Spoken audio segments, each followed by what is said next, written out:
வணக்கம் தமிழீழம் ஐவானுள் நேயர்களே, மற்றொரு மக்கள் கருத்துக்களம் நிகழ்ச்சியில் சமகால அரசியல் கண்ணோட்டத்தில் இணைந்திருக்கின்றோம். நேற்று ஒரு பெரிய ஆர்ப்பாட்டம் இலங்கையில் நடந்திருந்தது. அதாவது முற்றுகை, அதாவது ஜனாதிபதி செயலகத்தை முற்றுகையிட இட்டது. இன்று ஜனாதிபதி நாட்டு மக்களுக்கு ஒரு உரையாற்றி இருக்கின்றார். அது அதில் பல விஷயங்களை அவர் குறிப்பிட்டிருக்கின்றார். அதையும் பார்த்து கொண்டு நாங்கள் இந்த ஆட்சி கவலமா கவலாதா என்னும் ஜனாதிபதி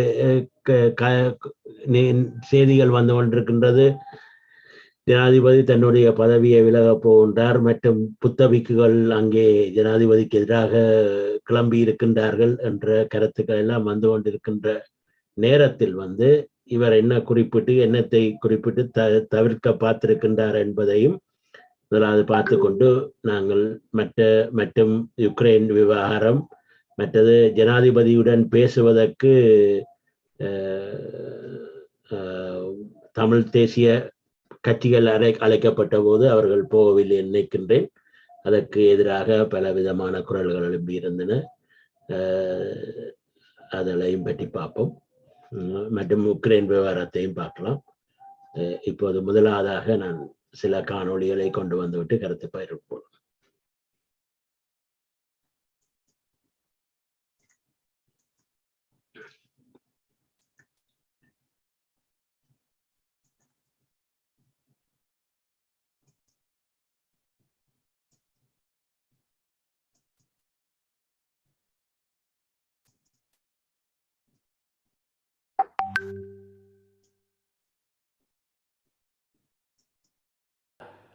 මහා සංඝරත්නයෙන් අවසරයි.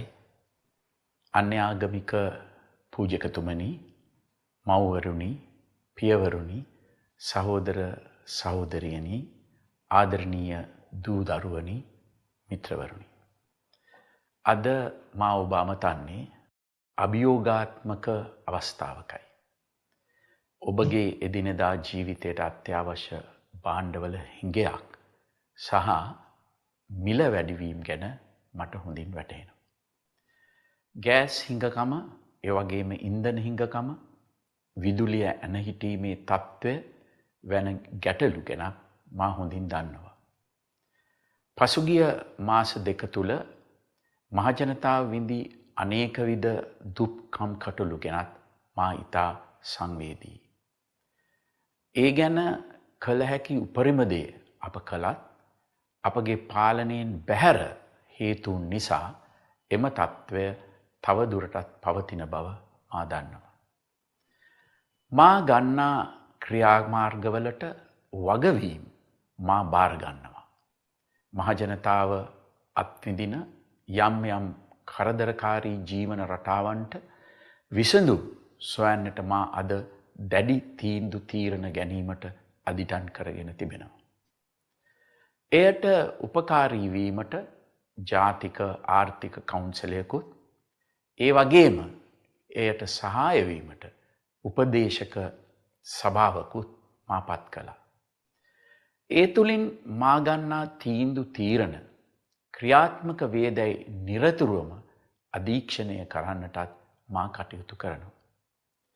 ඒ නිසා මා ජනතාව වෙනුවෙන් ගන්නා ක්‍රියාමාර්ග ගැන විශ්වාසය තබන ලෙස මා ඔබගෙන් ප්‍රථමයෙන්ම ඉල්ලා සිටිනවා. මා ජනතාවගේ අසීරුකම් හොඳින් හඳුනන කෙනෙක්. අප මුහුණ දුන් කුරීරු ත්‍රස්තවාදයට එරෙහිව යුද්ධයේදී ඉදිරි පෙළ සිටි හමුදා සබලාත්, යුද්ධයට මැදි වූ අහිංසක සිවිල් ජනතාවත් මුහුණ දුන් සියලු අසීරුතාවයන් හොඳින් වටහාගෙන ඒ සියල්ල මනාව කළමනාකරණය කිරීමට මට හැකි වුණා. අද තිබෙන අසීරු තත්ත්වය අපේ රටට පමණක් මුහුණ දීමට සිදුවක් නොවේ.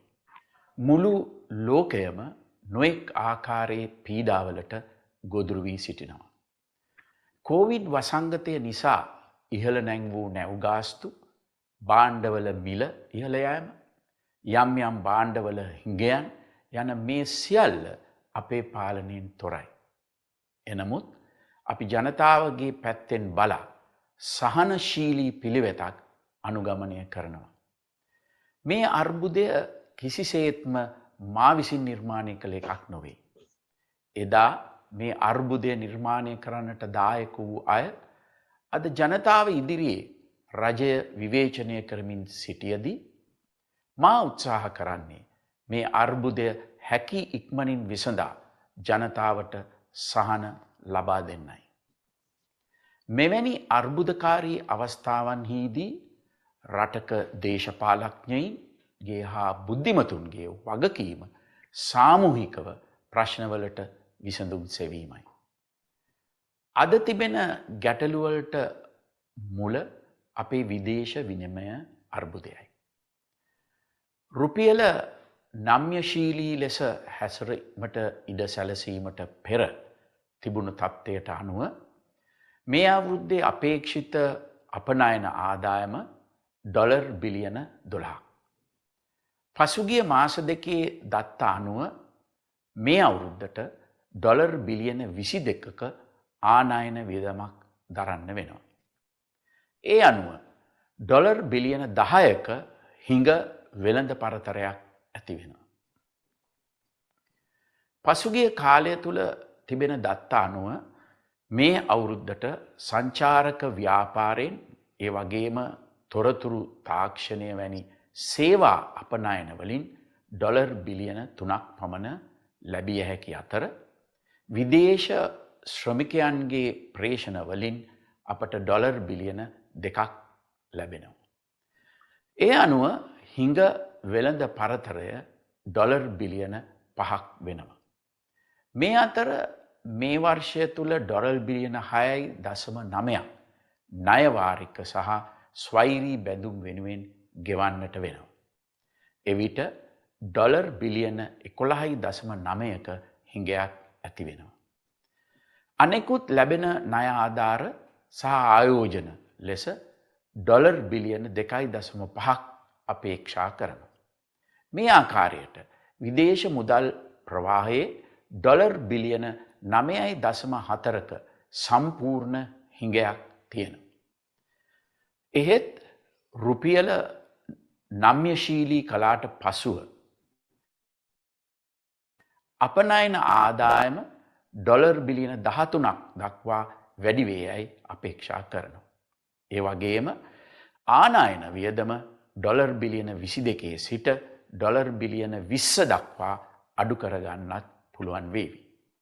එසේ වුවහොත් වෙළඳ ශේෂ හිඟය ඩොලර් බිලියන 7 දක්වා අඩු කරගන්න පුළුවන්. අපි ඉලක්ක කරගත යුත්තේ එයයි. ඒ වගේම සේවා අපනයනයන්ගෙන් ඩොලර් බිලියන 4කුත් විදේශ ශ්‍රමිකයන්ගේ ප්‍රේෂණ ඩොලර් බිලියන 5කුත් අපේක්ෂා කරන්න පුළුවන්. මේ අනුව අපේ වෙළඳ ශේෂයේ හිඟය ඩොලර් බිලියන 2.4ක් වනවා.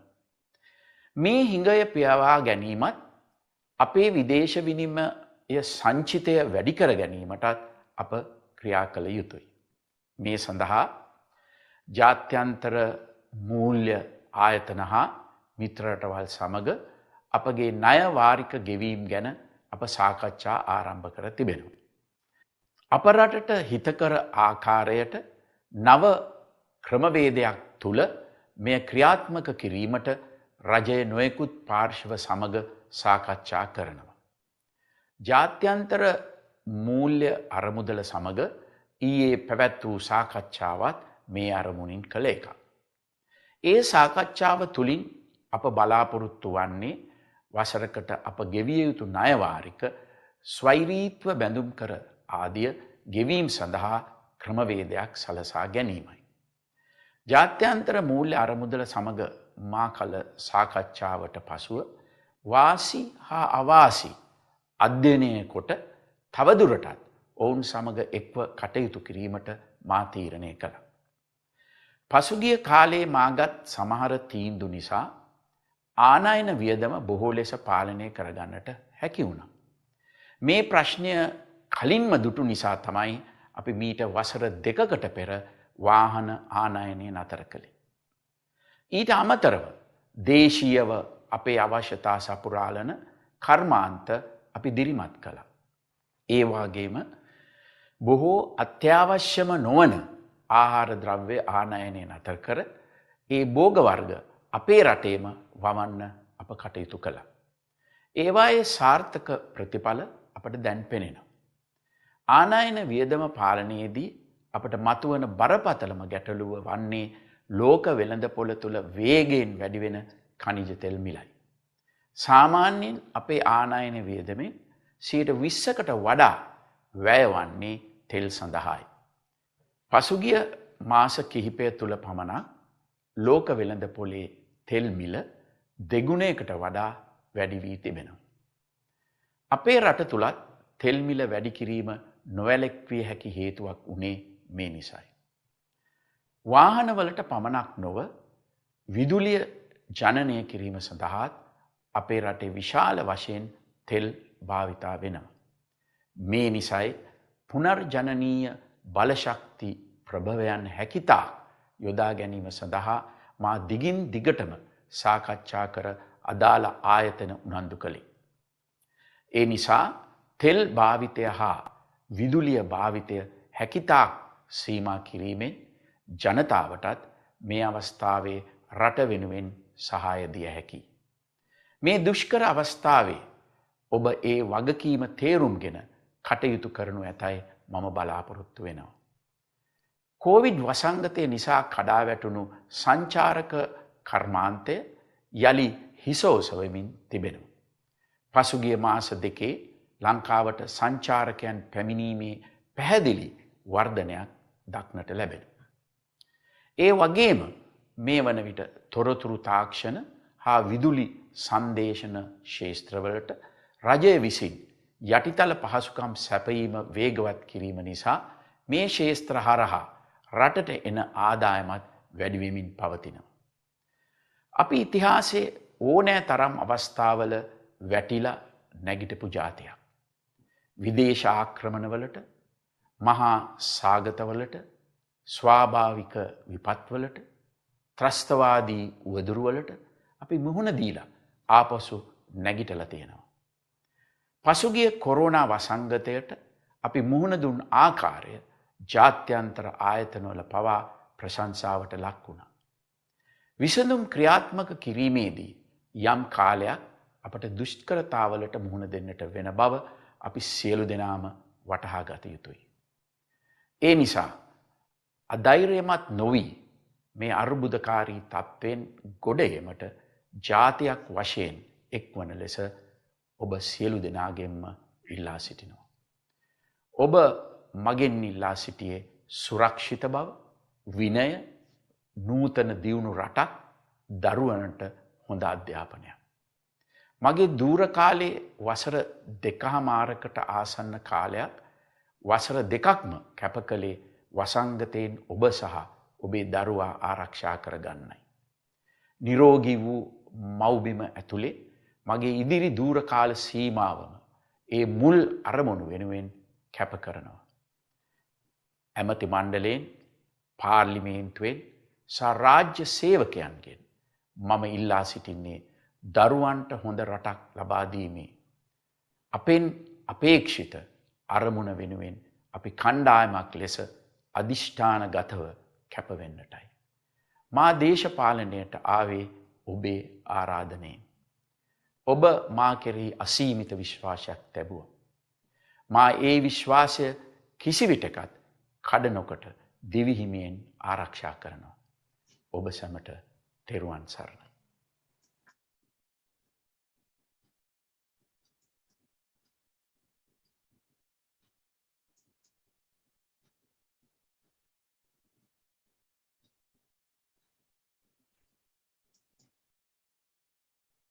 யூனியனை பல துண்டுகளாக அமெரிக்கா உடைத்ததோ அதே போல ரஷ்யாவையும் துண்டு துண்டாக உடைத்துவிடும் என்கின்ற ஒரு கருத்து ரஷ்ய தேசியவாதிகள் மத்தியில் இருக்கு. இருக்கிற ரஷ்யாவை பாதுகாக்க வேண்டும் என்ற தேவை ஒன்று அவர்களுக்கு இருக்கு. இந்த போரில் ரஷ்யா பக்கம் ஒரு அரசியல் நியாயப்பாடு இருக்கிறது என்பது உண்மை.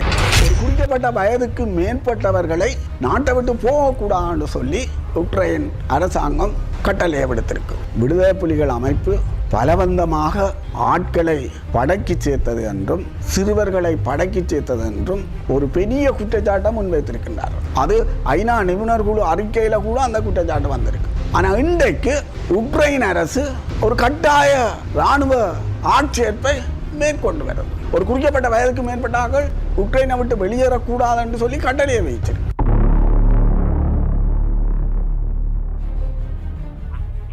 ரஷ்ய உக்ரைன் போர் இன்று உலகம் முழுவதும் பெரிய பேசுபொருளாகி இருக்கின்றது. இலங்கையிலும் குறிப்பாக தமிழ் சூழலையும் இது பேசுபொருளாகி வருகின்றது.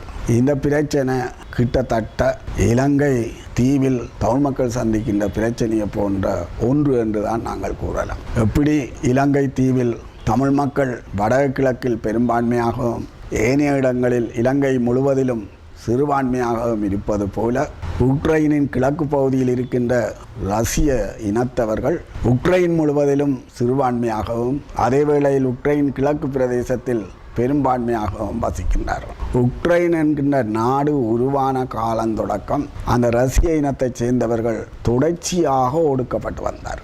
அவர்களுடைய இருப்பு கேள்விக்குறியாகி கொண்டு வந்தது. அந்த ஒடுக்குதலில் உக்ரைனில் இருக்கிற வலதுசாரி குழுக்களும் அரசாங்கத்தோடு இணைந்து செயற்பட்டதாக செய்திகள் வந்திருக்கின்றன. ஹிட்லர் 2ஆம் உலக யுத்தத்தின் போது ஹிட்லர் ரஷ்யா மீது படையெடுத்தார். சோவியத் யூனியன் மீது படையெடுப்பை நடத்தினார். அந்த படையெடுப்பு நடாத்தப்பட்ட போது உக்ரைனில் இருந்த ஒரு வலதுசாரி குழு ஹிட்லரை வரவேற்று ஹிட்லரின் படையை வரவேற்று ஆதரிச்சிருந்தார். அந்த குழு இன்றைக்கு அரசாங்கத்தோடு சேர்ந்து ரஷ்ய இனத்தவர்களை ஒடுக்குவதாக அங்கிருந்து வரும் செய்திகள் தெரிவிக்கின்றன. ஆகவே இது ஒரு தேசிய இன ஒடுக்குமுறை. இது முதலாவது விவகாரம். 2வது விவகாரம், இது ரஷ்யாவினுடைய ஒரு தேசிய பாதுகாப்பு பிரச்சனை. இந்த ரஷ்யாவினுடைய எல்லையில் உக்ரைன் இருக்கும். இன்றைக்கு பழைய சோவியத் யூனியனில் இருந்து பிரிந்த பல நாடுகளை நேட்டோ அமைப்பு தன்னுடைய அணியில் இணைத்திருக்கின்றது. நேட்டோ அமைப்புன்னா எங்கள் எல்லாருக்கும் தெரியும். அமெரிக்கா தலைமையில் பனிப்போர் காலத்தில் உருவாக்கப்பட்ட ஒரு அமைப்பு தான் நேட்டோ அமைப்பு. அந்த நேட்டோ அமைப்பினுடைய நெருக்கடிகளுக்கு முகம் கொடுக்க வேண்டுமென்றக்காண்டித்தான் சோசியலிச நாடுகள் இணைந்து வாசோ அமைப்பு என்கின்ற ஒரு அமைப்பை உருவாக்கியிருந்தன. அதுவும் 55ஆம் ஆண்டு தான் அவர்கள் உருவாக்கினார்கள். நேட்டோ அமைப்பு 49ஆம் ஆண்டு உருவாகிட்டு. அந்த நேட்டோ அமைப்பு உருவான காலத்தொடக்கம் அந்த பனிப்போரில் கூடுதலாக ஈடுபட்ட நிலைமையை நாங்கள் பார்க்கிறோம். இன்றைக்கு சோவியத் யூனியனிலிருந்து பிரிந்த பல நாடுகள் நேட்டோவில் அங்கம் வகிக்க தொடங்கியிருக்கு, அங்கத்துவராக சேர்ந்திருக்கின்றன. உக்ரைனும் நேட்டோவிலே அங்கத்துவராக சேர்றதுக்கான அனைத்து முயற்சிகளையும் செய்து வருகின்றனர். நேட்டோ அமைப்பும் அவர்களை சேர்ப்பதில் மிகவும் மும்முரமாக இருக்கின்றார்கள். அப்போ நாளைக்கு உக்ரைனில் நேட்டோ அமைப்பு ஏவுகணை தளத்தை அல்லது ஒரு படைத்தளத்தை உருவாக்குமாக இருந்தால் அது ரஷ்யாவின் தேசிய பாதுகாப்புக்கு பிரச்சனை. ஆகவே இந்த தேசிய பாதுகாப்பு பிரச்சனைக்கு முகம் கொடுக்க வேண்டிய ஒரு தேவையும் ரஷ்யாவுக்கு இருக்கு. ஒன்று, உக்ரைனில் வாழ்கின்ற ரஷ்ய இனத்தவர்களுடைய அபிலாசைகளை பாதுகாக்க வேண்டும், தீர்க்க வேண்டும் என்கின்ற ஒரு பிரச்சனை இருக்கு. 2வது, ரஷ்யாவினுடைய தேசிய பாதுகாப்பை பேண வேண்டும் என்கின்ற ஒரு பிரச்சனை இருக்கு. அவை இந்த 2 பிரச்சனைகளும் தான் உக்ரைன் மீது ரஷ்யாவினுடைய போருக்கு காரணம் என்று நான் நினைக்கின்றேன். எப்படி சோவியத் யூனியனை பல துண்டுகளாக அமெரிக்கா உடைத்ததோ, நேட்டோ அமைப்பு உடைத்ததோ அதே போல ரஷ்யாவையும் துண்டு துண்டாக உடைச்சுவிடும் என்கின்ற ஒரு கருத்து ரஷ்ய தேசியவாதிகள் மத்தியில் இருக்கு. ஆகவே இருக்கிற ரஷ்யாவை பாதுகாக்க வேண்டும் என்ற தேவை ஒன்று அவர்களுக்கு இருக்கு. அப்போ அந்த தேவையின் அடிப்படையில், அந்த தேவையும் ஏற்கனவே கூறியது மாதிரி உக்ரைனில் வாழ்கின்ற ரஷ்ய இனத்தவர்களுடைய அபிலாசைகளும் சேர்ந்து தான் இந்த போரை தொடக்கி இருக்கிறது என்று நான் நினைக்கின்றேன். ஆகவே இந்த போரில் ரஷ்யா பக்கம் ஒரு அரசியல் நியாயப்பாடு இருக்கிறது என்பது உண்மை. நாங்கள் அதனை மறுக்க முடியாது. மற்றது, இந்த போர் நடைபெறுகின்ற இந்த நிலைமையை பாருங்கள். போர் நடைபெறுகின்ற நிலைமையை பார்த்தால் இன்றைக்கு ஒரு குறிக்கப்பட்ட வயதுக்கு மேற்பட்டவர்களை நாட்டை விட்டு போகக்கூடாதுன்னு சொல்லி உக்ரைன் அரசாங்கம் கட்டளையை விடுத்திருக்கு. இலங்கையில் விடுதலை புலிகள் அமைப்பு பலவந்தமாக ஆட்களை படக்கி சேர்த்தது என்றும் சிறுவர்களை படக்கி சேர்த்தது என்றும் ஒரு பெரிய குற்றச்சாட்டை முன்வைத்திருக்கின்றார். அது ஐநா நிபுணர் குழு அறிக்கையில கூட அந்த குற்றச்சாட்டு வந்திருக்கு. ஆனால் இன்றைக்கு உக்ரைன் அரசு ஒரு கட்டாய இராணுவ ஆட்சேர்ப்பை மேற்கொண்டு வருது. ஒரு குறிக்கப்பட்ட வயதுக்கு மேற்பட்டார்கள் உக்ரைனை விட்டு வெளியேறக்கூடாது என்று சொல்லி கட்டளையை வைச்சிருக்கு. ஆனால் இதுக்கு மேற்குலகம் ஒரு கேள்வியையும் எழுப்ப இல்லை. அதே வேளையில் சிறுவர்கள் எல்லோருக்கும் ஆயுதங்களை கொடுத்துருக்கு அவர்களை போராட சொல்லி. அதுக்கு கூட எந்தவித கண்டனங்களையும் மேற்குலகம் தெரிவிக்கல. இன்றைக்கு இதுவரை இந்த 6-7 நாள் போரில் 1000 பேர் கூட இறந்தார்கள் என்று சொல்லி உத்தியோகபூர்வமான வலுவான தகவல்களை நம்பரையில்லை. ஆனால் சர்வதேச குற்றவியல் நீதிமன்றத்தில் 30க்கும் மேற்பட்ட நாடுகள் முறையிட்டு இன்றைக்கு அங்கே விசாரணையையும் தொடக்கிட்டார்.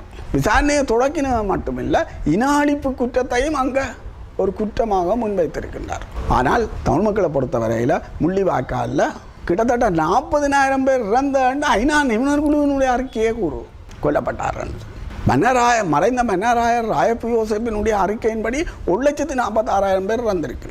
ஆனால் தமிழ் மக்களுடைய இந்த குற்ற விவகாரம், போர்க்குற்ற விவகாரம் இன்னும் ஐநா மனித உரிமைகள் பேரவையை கூட கடக்கையில் விழா காலத்துக்கு பிறகு கூட இது போர் நடந்து ஒரு கொஞ்ச காலத்துக்குள்ளேயே இது குற்றவியல் நீதிமன்றத்துக்கு விசாரணைக்கு வந்திருக்கு.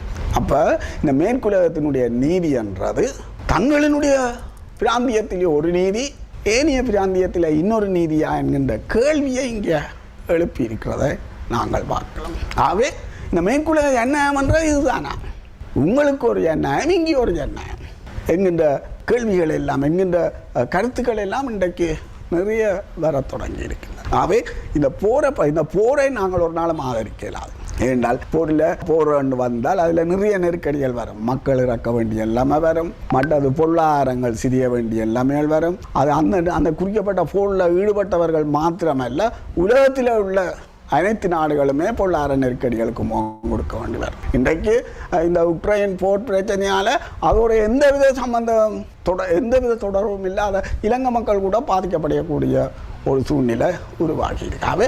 போர்ன்றதை நாங்கள் ரசிக்கலாதான்.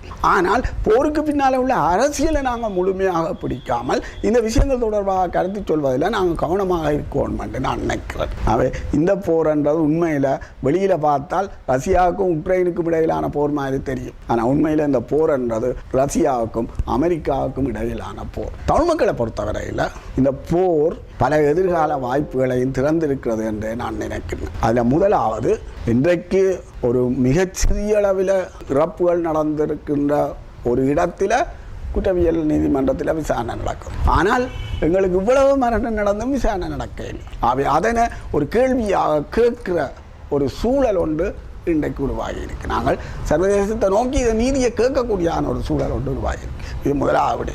ரெண்டாவது, இந்த 80களினுடைய பனிப்போர் காலம் திரும்ப வந்திருக்கிறது. பனிப்போர் காலம் என்றது உண்மையில் இந்த விடுதலைக்காக போராடுற தேசிய இனங்களுக்கு சாதகமான காலம். என்றால் ஒரு தரப்பு அரசுக்கு சார்பாக இருக்கும் என்று சொன்னால் மற்ற தரப்பு தவிர்க்க முடியாமல் விடுதலைக்காக போராடுற தரப்புக்கு வரும். ஏன்னா இந்த பனிப்போர் காலத்தில் தான் பல விடுதலை போராட்டங்கள் வெற்றி பெற்றதையும் நாங்கள் பார்க்கிறோம். ஆகவே இது எங்களுக்கு இன்னொரு வலுவான ஒரு சூழலை உருவாக்கி இருக்கிறது என்றுதான் நாங்கள் கூற வேண்டும். பழைய பனிப்போர் காலத்தில் இந்த வல்லரசுகள் தங்களுக்கு இடையில் சண்டை பிடிபடாமல் போரை நடத்தாமல் தங்கண்ட பிரதேசத்துக்கு அப்பால் உள்ள தங்கண்ட பிராந்தியங்களுக்கு அப்பால் உள்ள இடங்கள்லாம் போரை நடத்துச்சு.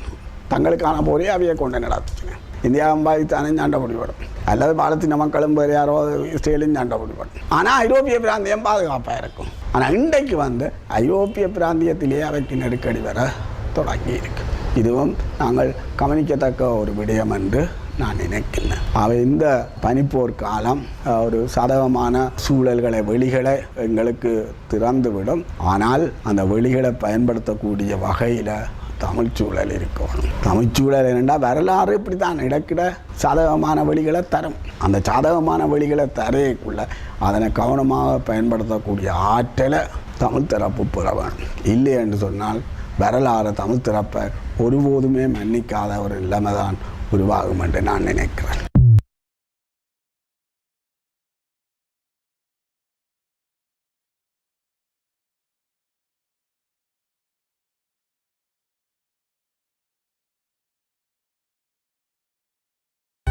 15ஆம் தேதி நடைபெறவிருக்கின்ற பேச்சுவார்த்தை ஜனாதிபதி கோத்தபாய ராஜபக்ஷவின் அழைப்பு, சம்பந்தன் தலைமையிலான தமிழ் தேசிய கூட்டமைப்பு அதில் பங்கு பெற்றுவது பற்றிய சில விடயங்களை தெளிவுபடுத்துவதற்காகவே இந்த சந்திப்பு. நாங்கள் ஐக்கிய இலங்கைக்குள்ள தீர்வுன்றதில் ஜனாதிபதி ஆளுமை இந்த ஸ்டேட் கவர்மெண்டோட பேசணும்ன்றதில் டெலோக்கு மாற்று கருத்து இல்லை.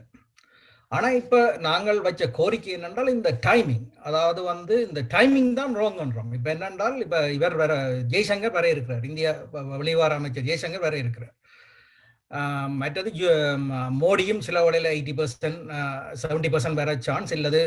இதால் இப்போ ஒரு 11ஆம் திருத்தத்தை இம்ப்ளிமெண்ட் பண்ணணும், மாநசபை தேர்தலை நடத்தணும் என்ற ஒரு அழுத்தம் ஒன்று இந்திய தரப்பால கொடுக்க அந்த ஒரு அழுத்தம் ஒன்றும் போய்கொண்டு, அதே நேரத்தில் ஒரு 2-3 monthsல இந்த GSP பிளஸுக்கான முடிவுகளும் எடுக்கப்பட இருக்கு. செப்டம்பர்ல ஒரு அந்த UNHCR ஃபைனல் டிசிஷன் உண்டு, அதுவும் ஒரு காத்திரமான நடவடிக்கை வரும் போல இருக்கு. அப்ப இந்த டைம்ல இப்ப இவர் எடுத்த இந்த டைம் என்னென்றால், இப்ப நாங்கள் இவர் சொல்லி இருக்கலாம், நான் பங்காளி கட்சிகளோட கதைச்சிட்டு இவர் ஒரு டைமை கேட்டுக்கலாம். இப்ப இவர் இந்திய பிரதமர் மோடியின் அழைப்பை உடனடியாக நிராகரிச்சவர் தலைவர் சம்பந்தனை. அப்ப இவர் சொல்லியிருக்கலாம், நான் பங்காளி கட்சிகளோட கதைச்சிட்டு நான் உங்களுக்கு முடிவை சொல்றேன், அவசரப்பட்டு இவர் அறிவிச்சுக்க தேவையில்லை, இந்த 15ஆம் தேதி நான் கலந்து கொள்வேன். ஏனென்றா இப்ப எங்களை பொறுத்தளவில் நாங்கள் பார்க்கிறோம் என்னென்றால், இந்த அரசு சொல்லலாம், இப்ப ஜெய்சங்கர் ஒரு அழுத்தத்தை கொடுக்கல, அவர் சொல்லலாம் நாங்கள் டிஎன்ஓட கதைச்சு கொண்டிருக்கிறோம். அந்த அழுத்தத்தில இருந்து தப்ப பார்க்கலாம். GSP பிளஸ் நாளைக்கு ஒரு ஃபைனல் டிசிஷன் எடுக்க வேண்டிய ஒரு கட்டம் இப்ப 1 month 2 monthsல வரப்போம். அப்ப GSP பிளஸுக்கு அரசு சொல்லும், நான் இங்க டிஎன்ஓட கதைச்சு கொண்டிருக்கிறேன். அதே மாதிரி இந்த செப்டம்பர்ல நடக்க இருக்கிற ஜெனீவாண்ட ஃபைனல் டிசிஷனுக்கும் அரசு தப்பிச்சு கொள்றதுக்காக ஒரு பொறிக்குள்ள கொண்டு எங்களை மாற்றுறதுக்கு தான் இந்த டைமிங். இப்ப பிரசிடண்டா இப்ப 2 years ஆச்சு. இந்த பார்லிமெண்ட் சேம் கட்சி தான் வேண்டும், அது ஒரு 1 yearக்கு மேலே ஆச்சு. மற்றது அவர் பல தடவையில் அவர் ஒரு காலம் சொல்லல இங்க ஒரு இனப்பிரச்சனை இருக்குதுண்டு அவரை சார்ந்த முக்கியமான ஆட்கள். இப்ப இந்தியாவுக்கு ஹை கமிஷனரா போன மிலிந்த முராகன் அவற்றை நொமினேஷனே 1.5 yearsக்கு மேல இழுபட்டு தான் இந்தியா அக்செப்ட் பண்ணு. அவர் கூடி அங்க இந்தியாவில போனோன்னு சொன்னது, இங்க ஒரு தமிழாக்களுக்கு இனப்பிரச்சனை இல்லை, ஒரு எக்கனாமிக் பிரச்சனை இருக்கு. அப்ப இது சம்பந்தரையா அட்லீஸ்ட் இந்த ஜெய்சங்கர் போக மட்டுமாதிரி இந்த சந்திப்பே ஒரு நாசுக்காக தவிர்த்திருக்க வேணும். அப்ப இவர் ஒரு டைம், நான் பங்காளி கட்சிகளோட எனக்கு ஒரு டைம் தேவை என்று சொல்லி இவர் அந்த காலக்கெடுவை கொடுத்துருக்கணும். இவர் எடுத்த உடனே இவர் நான் வாரன் சொன்னது, இது ஒரு அந்த ஃபர்ஸ்ட் போர்லயே இவர் கிளீன் அவுட்டா போயிட்டாருன்ற மாதிரி தான் நான் கிரிக்கெட் இதுல விளங்கப்படுத்துறேன். ஃபர்ஸ்ட் போர்லயே கிளீன் அவுட் இல்ல, இப்ப கிளீன் அவுட்டாக பல தடவைகள் இருந்திருக்கிறார். அவர் இப்ப 50 வருஷத்துக்கு மேலாக இந்த செயல்பாடுகளிலே மிக நாசுக்காக எல்லாவற்றையுமே அணுகி பயணித்திருக்கிறார்.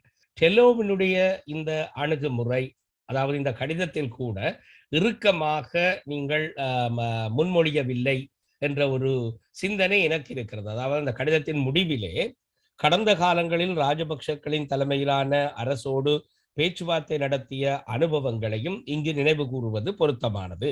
ஆகவே தாங்கள் இவற்றை கருத்தில் கொண்டு அரசு தரப்பில் முன்னெடுக்கப்படும் நல்லிணக்க சமிஞ்சையின் செயற்பாட்டின் அடிப்படையில் பேச்சுவார்த்தையில் கலந்து கொள்வதே ஆக்கப்பூர்வமானதாக அமையும் என்பதை அரசு தரப்புக்கு தற்பொழுதைய சூழலில் எமது நிலைப்பாடாக தெரிவிப்பதே எமது மக்கள் நலன் சார்ந்ததாக அமையும். இந்த விடயங்களை கவனத்தில் எடுத்து நீங்கள் அக்கறையுடன் செய்ய வேண்டும் என அக்கறையுடன் இதுல நாங்கள் 2 விஷயத்தை சுட்டி காட்டுறோம். ஒன்று அரசியல் தீர்வு சம்பந்தமானது, மற்றது மக்களின் அன்றாட பிரச்சனை. அப்ப இதுல தான் நாங்கள் அவருக்கு சொல்றோம் என்றால், நாங்கள் தொடர்ச்சியா சொல்லி கொண்டு வரோம். இவர் இதுக்கு முன்னம் கோதபாயாக லிட்டரல் இனமூட்டம் நாங்கள் சொன்னாங்க என்னென்னா, ஒரு நல்லெண்ணெய், ஒரு டிமாண்ட் இல்லை, ஒரு நல்லெண்ணெய் சமைக்கையாக ஒன்றில் சிறக்கைதிகளை விட வேணும், இல்லது இந்த தொல்பொருள் திணைக்களம் ஈஸ்டுக்கு 2 செப்பரேட்டா போட்டு அந்த தொல்பொருள் இவருக்கு அந்த பவர் இருக்குது, இவரால் அல்லது காணிகளை பிடிக்கும். ஒரு நல்லிணக்க இதை இவர் காட்டினால் நாங்கள் அது சம்பந்தமா கதைக்க போறோம். இப்ப இவர் அன்றைக்கு நாங்கள் அந்த கொழும்பு இவர் பிரசிடென்ட் பேலஸுக்கு முன்னால செய்த ஆர்ப்பாட்டத்துக்கு தான் இவர் ஒரு அஜெண்டா ஒன்றும் சொல்லல. இப்ப இன்னத்துக்காக கதைக்க கூப்பிடுறாரு, இந்த ஒரு அஜெண்டாவும் அவர் சொல்லல. அப்ப அந்த அஜெண்டா இல்லாம நாங்கள் என்னென்று ஒரு பிரசிடண்டோட ஒரு டாக்ஸுக்கு போறது. அப்ப இவர் அந்த பிரச்சனை என்றால் அன்றைக்கு அதுல எங்களோட விக்னேஸ்வரன் ஐயா இந்த கட்சி எங்களோட கலந்து கொண்டது, தமிழ் தேசிய மக்கள் முன்னணி எங்களோட கலந்து கொண்டது. அப்ப அண்டையான் அந்த காணி விடுவிப்பு போராட்டத்துக்கு தான் கதைக்க கூப்பிடுறாருன்னா நாங்கள் அவர்களையும் அழைச்சி கொண்டுதான் போகணும். அப்ப இதுல என்ன ஒரு அஜெண்டா இல்லாமல் நாங்கள் நிக்கிறோம் போகக்கூடாதுன்றதான் எங்கட இது. இவர் எங்களோட கதைச்சி ஒரு முடிவெடுத்து தான் சொல்லியிருக்கோம். இவர் அவசரப்பட்டு அறிவிச்சிட்டார் அது பிள்ளை. அப்ப டியூஸ்டே வந்து நான் நினைக்கிறேன் டியூஸ்டே மார்னிங் வந்து டிஎன்ஏ ஒருங்கிணைப்பு குழு கூட்டம் கூடப்பட்டிருக்குது. அதில் எங்கட தரப்பால் நாங்கள் இந்த கடிதத்தில் உள்ளடக்கங்களை ஆணித்தரமாக நாங்கள் அவர்களுக்கு எடுத்து செல்வோம். இப்படியான இது இல்லாமல் நீங்கள் இப்படி அறிவிச்சதே பிள்ளை. இவர் வந்து ஒரு பங்காளி கட்சியில் இப்போ நீங்கள் உங்களுக்கு நல்ல உதாரணம் பண்ண பார்த்தால் இப்போ மல்கம் இவர் கொழும்பு கொச்சிக்கடை பேரா மல்கம் ரஞ்சித் வந்து இதுதான் இந்த யுஎன்ஹெச்ஆர் ஹிஸ்டரியிலேயே ஒரு முதல் ஒரு ஃபால் ப்ராட் போய் ஒரு கண்ட்ரிக்கு அகேன்ஸ்டாக கம்ப்ளைண்ட் வச்சது. அவர் கூடி அவர் நொமினேட் பண்ணப்பட்டது வெத்திகன் சர்ச்சால். அவர் எங்க முதல் போனார்? வெத்திகன் சர்ச்சுக்கு போய் அங்க போப்பிட்டு ஒரு அனுமதி எடுத்துக்கொண்டுதான் அவர் யுஎன்ஹெச்ஆருக்கு போறார். அப்ப இந்த புரோட்டோகால சம்பந்தரையாவை நாங்கள் பிளட் எல்லாம் சேர்ந்துதான் இவரை தலைவராக்கினார். அப்ப இவர் வந்து ஒரு முடிவொன்றை இவர் அரசுக்கு அறிவிக்கிறார் என்றால் இவர் எங்களோட பங்காளி கட்சிகளோட டிஸ்கஸ் பண்ணுவோம். இவர் தானே என்ன அறிவிச்சு போட்டு நீங்க வாங்க நாங்க சொல்லிட்டேன் என்றால் அப்ப இது தமிழ் மக்களின் பிரச்சனை. இது எங்களுடைய பர்சனல் பிரச்சனை இல்லை, இது ஒரு இனத்தின் பிரச்சனை. இந்த விடயத்தை நீங்கள் குறிப்பிட்ட அந்த விடயத்தை பாராளுமன்ற உறுப்பினர் வினோ நோகராதலிங்கம் சமீபத்தில் நடைபெற்ற ஒரு விழாவிலே கலந்து கொண்டு உரையாற்றிய பொழுது அவர் தெரிவித்த அந்த கருத்துக்களினுடைய தொகுப்பை கேட்டுவிட்டு நாங்கள் பேசுவோம். நாங்கள் பல போராட்டங்களை நடாத்தினால்தான் நாங்கள் எங்களுடைய உரிமையை, எங்களுக்கு உரியதை வெல்ல முடியும். இன்று எங்களுடைய ஜனாதிபதி அவர்கள் எதிர்வரும் 15ஆம் தேதி தன்னை சந்திக்குமாறு தமிழ் தேசிய கூட்டமைப்புக்கு அழைப்பு விடுத்திருக்கின்றார். நாடு இன்று மிகவும் ஒரு இக்கட்டான நிலைமையில் இருந்து கொண்டிருக்கின்றது. இந்த நாட்டை ஆள முடியாமல் இந்த ஜனாதிபதி கோட்டபாய ராஜபக்ச அவர்கள் மிகவும் தடுமாறிக் கொண்டிருக்கின்ற நிலைமை இருக்கின்றது. இந்த நாட்டினுடைய ஒவ்வொரு குடிமகனும் பிச்சை எடுக்க வேண்டிய நிலைமை இருக்கின்றது. நாட்டை ஆட்டங்காண செய்துவிட்டு தான் தப்புவதற்காக இவ்வளவு காலமும் பேச முடியாத ஒரு நிலைமையிலே இருந்து கொண்டு ஐநா மனித உரிமை பேரவையிலே கேள்வி மேல் கேள்வி தொடுக்கப்பட்டுக் கொண்டிருக்கின்ற இந்த நிலையிலே இந்த அரசாங்கத்தையும் தன்னையும் தப்ப வைப்பதற்காக எங்களோடு பேச வேண்டும் என்று ஒரு வார்த்தை கூறப்பட்டிருக்கின்றது. விளக்கமாக எதுவுமே குறிப்பிடாமல் உங்களோடு பேச வேண்டும் வாருங்கள் என்று சொன்னால் நாங்கள் மீண்டும் மீண்டும் ஏமாறுவதற்கு நிச்சயமாக தயாராக இல்லை. முதலில் அவர்கள் ஏற்றுக்கொள்ள வேண்டும், இங்கே தமிழ் மக்களுக்கு ஒரு பிரச்சனை இருக்கின்றது, 2 இனங்களுக்கும் பிரச்சனை இருக்கின்றது என்பதை முதலில் அவர் ஏற்றுக்கொள்ள வேண்டும். எந்தவித நிபந்தனையும் இல்லாமல் நாங்கள் போய் அவர்களோடு எதை பேச வேண்டும்? எங்களுக்கு நம்பிக்கை தரக்கூடிய அளவுக்கு அவருடைய ஈடுபாடு இருக்குமாக இருந்தால் நாங்கள் பேசுவதற்கு தயார். நாங்கள் தமிழீழ விடுதலைக்கு ஒரு முடிவெடுத்திருக்கின்றோம். நிபந்தனைகளோடு பேசுவதற்கு தயார். எங்களுடைய மக்களினுடைய பூர்வீக நிலங்கள் பறிபோவதை நான் தடுத்து நிறுத்துகிறேன், நீங்கள் வாருங்கள் என்னுடன் பேச என்றால் நாங்கள் பேசுவதற்கு தயாராக இருக்கின்றோம். இந்தியாவினுடைய தலையீட்டில் இருந்து தப்புவதற்காக எங்களை பகடைக்காயாக பயன்படுத்துவதை நாங்கள் ஒருபோதும் ஏற்றுக்கொள்ளப் போவதில்லை. அண்மையிலே ஜனாதிபதி தேர்தலுக்கு முன்னாலே நாங்கள் காணி மீட்புக்காக போராடினோம், பாராளுமன்ற உறுப்பினர்கள் எல்லோரும். அப்படின்னு சொன்னால் எல்லா பாராளுமன்ற உறுப்பினர்களையும் அழைக்க வேண்டும். அது தமிழ் தேசிய மக்கள் முன்னணி போராடியது எங்களோடு இணைந்து, தமிழ் தேசிய கூட்டணி விக்னேஸ்வரன் ஐயாவுடைய தலைமையிலான அந்த கட்சி போராடியது, தமிழ் மக்களின் உரிமைக்காக கடந்த காலங்களிலே போராடின, இப்பொழுது போராடி கொண்டிருக்கின்ற ஒவ்வொரு கட்சிகளும் இந்த பேச்சுவார்த்தையிலே இணைந்து கொள்ள வேண்டும். தனியாக தமிழ் தேசிய கூட்டமைப்பையோ அல்லது ஒரு தனி கட்சியோ சேர்த்து இழுத்து அவர் பேசுவதாக இருந்தால் அதை நாங்கள் ஏற்றுக்கொள்ளப் போவதில்லை. போராட்டத்தினூடாக அரசாங்கத்தை கலைத்துவிட்டு இன்னும் ஒரு அரசாங்கம் வந்து எங்களுக்கு எல்லாம் தரும் என்று நாங்கள் நினைத்தோம் என்றால் அது மிகவும் ஒரு கற்பனையான நிலைப்பாடாகத்தான் இருக்கும். தமிழ் தேசிய கூட்டமைப்பிலே கூட, தமிழர் தரப்பிலே கூட சில நேரம் ஆட்சி மாற்றம் வந்தால் தங்களுடைய கடந்த காலங்களிலே தங்கள் சலுகைகளை அனுபவித்தது போல் இப்பொழுதும் அனுபவிப்பதற்காக அவர்களுக்கு அந்த ஆட்சி மாற்றம் தேவைப்படலாம். ஆனால் தமிழ் மக்களுக்கு இந்த ஆட்சி மாற்றம் ஒன்று நிச்சயமாக தேவையானது ஒன்று. இந்த இடத்தில் வினோ நோகராதலிங்கம் அவர்கள் குறிப்பிட்ட கடந்த நல்லிணக்க அரசாங்கத்தோடு அவர்கள் அனுபவித்த சுகபோகங்கள் என்று சொல்லுற பொழுது அதில் டெலோ கட்சியும் சேர்ந்து தமிழ் தேசிய கூட்டமைப்போடு சேர்ந்துதான் இருந்தது. அதாவது அன்றைக்கு இருந்ததுக்காக இன்றைக்கு மாற்றம் இருக்கக்கூடாது என்று நான் சொல்லவில்லை. இன்று இந்த மாற்றம் ஏற்பட்டிருப்பது இந்த 13வது திருத்தத்துக்கான முன்னெடுப்பாக டெலோ கட்சி முன்னெடுத்த முன்னெடுப்பு ஒரு ஒருமைப்பாட்டை நான் கடந்த முறை உங்களிடம் கேட்டிருந்தேன். இன்றைக்கு இந்த வினோ நோகராதலிங்கம் அவர்கள் குறிப்பிடுகின்ற வகையிலே இதிலே நாங்கள் கலந்து கொள்ளக்கூடாது என்ற ஒரு தொனி தென்படுகிறது. நீங்கள் இப்பொழுது என்ன முடிவெடுக்கிறீர்கள்? சம்பந்தன் ஐயா அவர்கள். டெலோவின் தலைவர் செல்வம் அடிக்கலநாதன் அனுப்பிய கடிதம் எனக்கு கிடைத்தது. அதனை படித்தேன். அவர் ஜனாதிபதியுடன் பேசுவது தவறு இல்லை என்று கூறவில்லை. ஆனால் அந்த பேச்சுக்கான அழைப்பு பற்றி அவர்களது தரப்பிற்குள்ள சந்தேகங்கள் குறித்து எந்த கவனத்திற்கு கொண்டு வந்துள்ளனர். அந்த விடயங்கள் தொடர்பாக நான் செல்வம் அடிக்கலநாதனுடன் கலந்துரையாடியுள்ளேன். மேலும் கலந்துரையாடல்கள் இடம்பெற உள்ளன. ஆகவே அக்கடிதம் பற்றி வேறெந்த கருத்துக்களையும் கூறுவதற்கு நான் விரும்பவில்லை. நமது விடயங்களை நாம் இந்தியாவுக்கும் சர்வதேசத்திற்கும் கொண்டு சென்றிருக்கின்றோம். இலங்கைக்கு வருகை தருகின்ற சர்வதேச தரப்பினருக்கும் எடுத்துரைத்துள்ளோம். அவ்வாறானதொரு சூழலில் நாம் ஜனாதிபதி கோட்டாபய விடுத்த அழைப்புக்கு அமைவாக பேச்சுவார்த்தையில் பங்கேற்பதில் தவறில்லை. இதே நேரம் ஜனாதிபதியுடனான பேச்சானது தமிழ் மக்களின் அபிலாசைகளை பூர்த்தி செய்வதையே இலக்காக கொண்டதாக அமையவுள்ளது. அதே நேரம் உருவாக்கப்படவுள்ள புதிய அரசியலமைப்பானது தேசிய பிரச்சினைக்கு தீர்வினை தருவதாகவும் அர்த்தமுள்ள அதிகார பகிர்வினை உள்ளடக்கியதாகவும் அமைய வேண்டும் என்பதை வலியுறுத்த உள்ளோம். மேலும் பாதிக்கப்பட்ட எமது மக்களுக்கு பொறுப்பு கூறப்பட்டு நீதி நிலைநாட்டப்பட வேண்டும் என்பதை ஆணித்தனமாக வலியுறுத்த உள்ளதோடு வடக்கு கிழக்கில் பூர்வீக வாழ்டங்களாக கொண்ட எமது மக்கள் அன்றாடம் எதிர்நோக்கும் பிரச்சினைகளையும் ஜனாதிபதியின் கவனத்திற்கு கொண்டு வந்து அவற்றுக்கான நடைமுறை சாத்தியமான தீர்வுகளையும் கோர உள்ளோம் என்றார். இந்த கதையே கேட்டு கேட்டு எங்களுக்கு புளிச்சு இதெல்லாம் இது எங்கட தலைமை, இது ஒரு தன்னிச்சையாக நாங்கள் முடிவெடுக்கல. எங்கட தலைமை குழு கூடி நாங்கள் எல்லாம் கலந்து ஆலோசித்து தான் நாங்கள் ஒரு முடிவெடுத்தது. இது நான் ஏற்கனவே உங்களுக்கு சொன்ன மாதிரி நாங்கள் ஏற்கனவே இது முடிவெடுத்தது. இதுதான் என்னென்னா, இது இப்போ பொருளாதார பிரச்சனை உங்களுக்கு தெரியும். கேஸ் பிரச்சனை, எலக்ட்ரிசிட்டி பிரச்சனை, டீசல் இல்லை, அவற்றை கட்சியில் இருக்கிற ஆக்களே விலகி கொண்டு போயிடும். அப்போ இந்த நேரம் அவர் இவ்வளவு காலம் அவர் எங்களை கூப்பிட இல்லை. அவர் இப்போ கூப்பிட்டது அவருக்கு முதல் தமிழ் மக்களை ஒதுக்கினார், பிறகு முஸ்லீம் மக்களை ஒதுக்கினார். இன்றைக்கு சிங்கள கத்தோலிக்கர்கள் கூட இவருக்கு எகேன்ஸ்டா திரும்பினார். இவரை சிங்கள பௌத்தத்தின் தலைவர் என்று இவரை சிங்கள பௌத்த தென்னிலங்கை மக்கள் கூட இன்றைக்கு ரோட்டுக்கு கேஸ் விலை இதுகளால அவங்களும் ரோட்டுக்கு கத்தி கொண்டிருக்கிறாங்க. இதுகளில் இருந்தும் இந்த சர்வதேச அழுத்தங்கள்ல இருந்து தப்புறதுக்குத்தான் இவர் இப்ப எங்களோட கதைக்க போறார். அதைத்தான் நான் உங்களுக்கு முதலே சொன்னேன். நான் இந்த GSP பிளஸ், இந்தியாண்ட அழுத்தம், ஜெனீவா அடுத்த செப்டம்பர்ல ஜெனீவால ஒரு தீர்க்கமான இதுகள், இந்த முறை விட்டு அறிக்கையில் ஒரு காட்டமான அறிக்கை.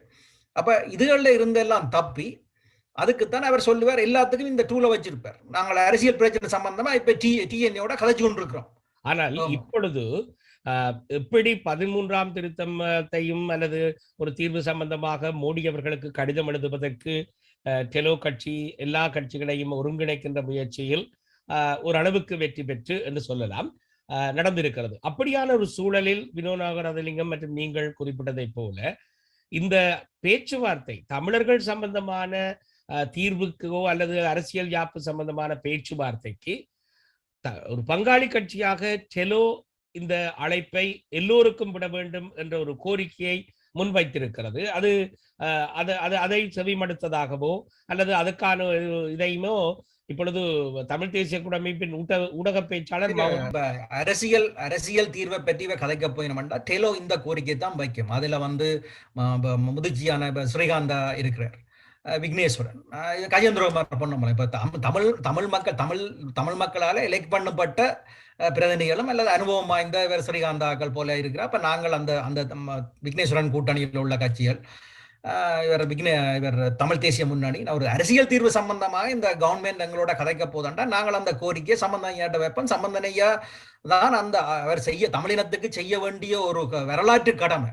அவர் செய்ய வேண்டியது, அவர் இந்த முறையும் கடந்த கால இந்த ரணில் அரசாங்கத்தோட பேச்சுவார்த்தை இருந்த அனுபவங்கள், அதில் பின்னடைவுகள், தோல்வியல் அனுபவத்தில் அவர் அதை உணர்ந்து அவர் தான் தன் அரசியல் முதிர்ச்சியாக அவர் தான் அழைப்பு விட வேணும். விக்னேஸ்வரன் ஐயா என்ற கூட்டணிக்கும் கஜேந்திரகுமாருக்கும் நாங்கள் தேர்தல் கூட்டத்தில் தள்ளி வைப்போம். இப்போ இது ஒரு இனத்தின் பிரச்சனை.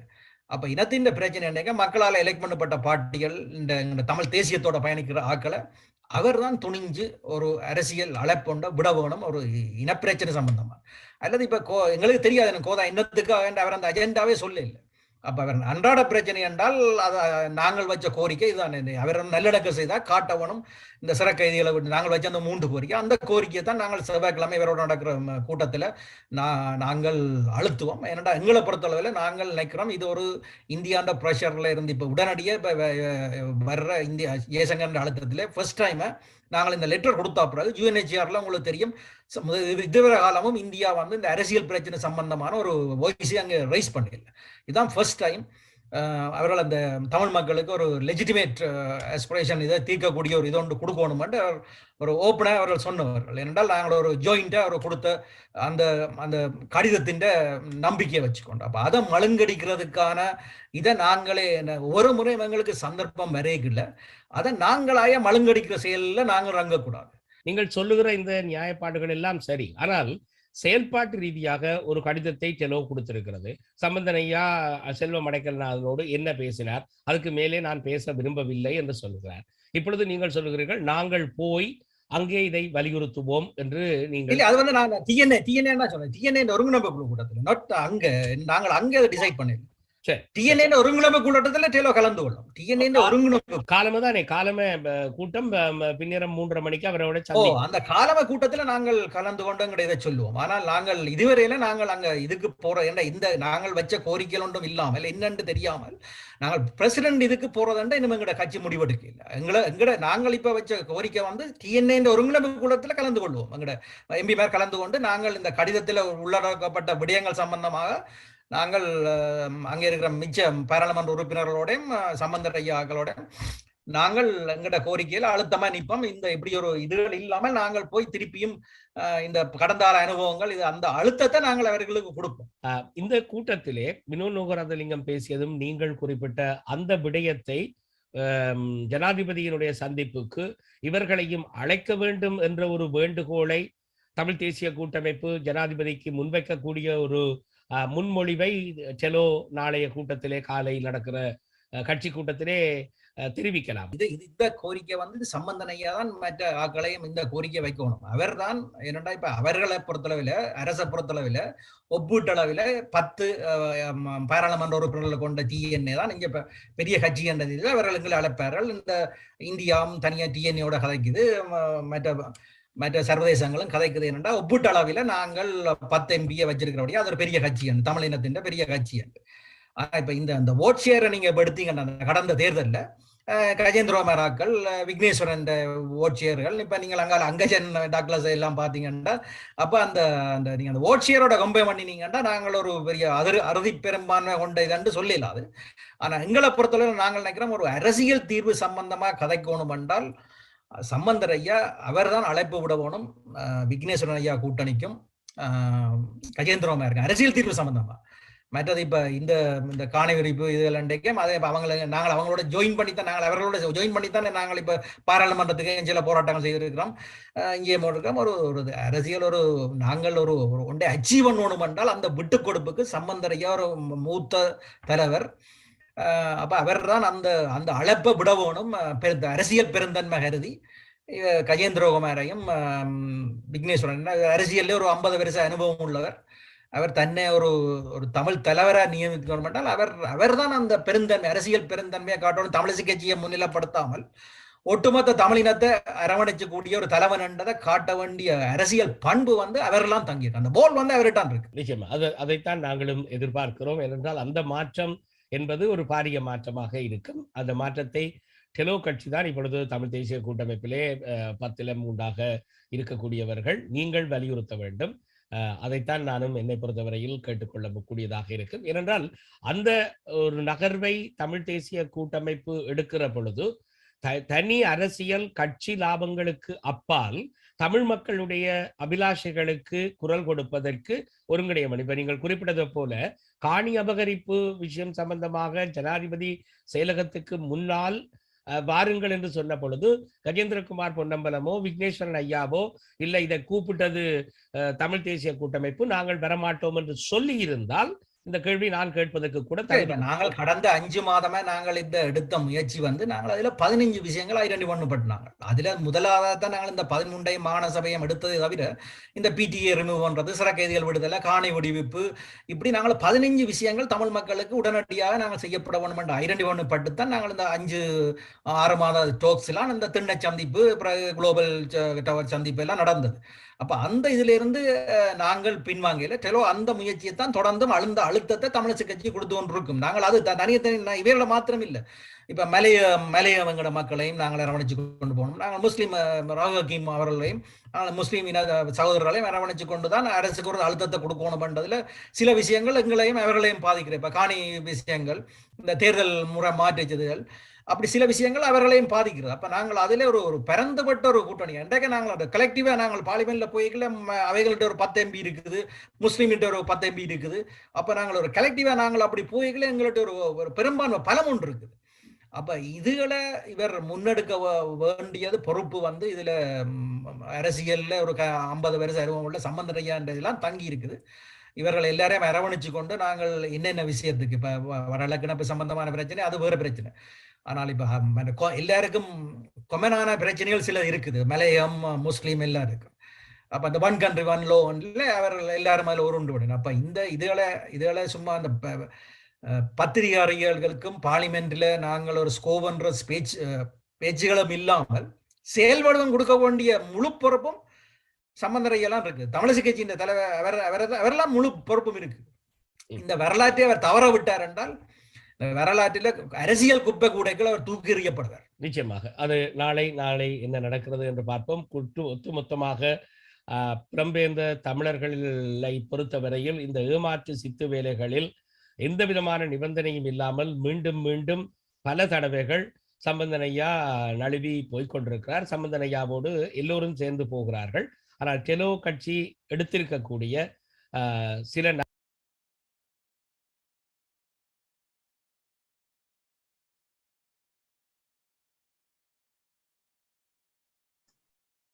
வணக்கம். இப்போது 3 காணொளிகளை பார்த்திருந்தீர்கள். முதலாவது குத்தபாயா அவர்கள் என்னத்துக்கு தமிழ் தேசிய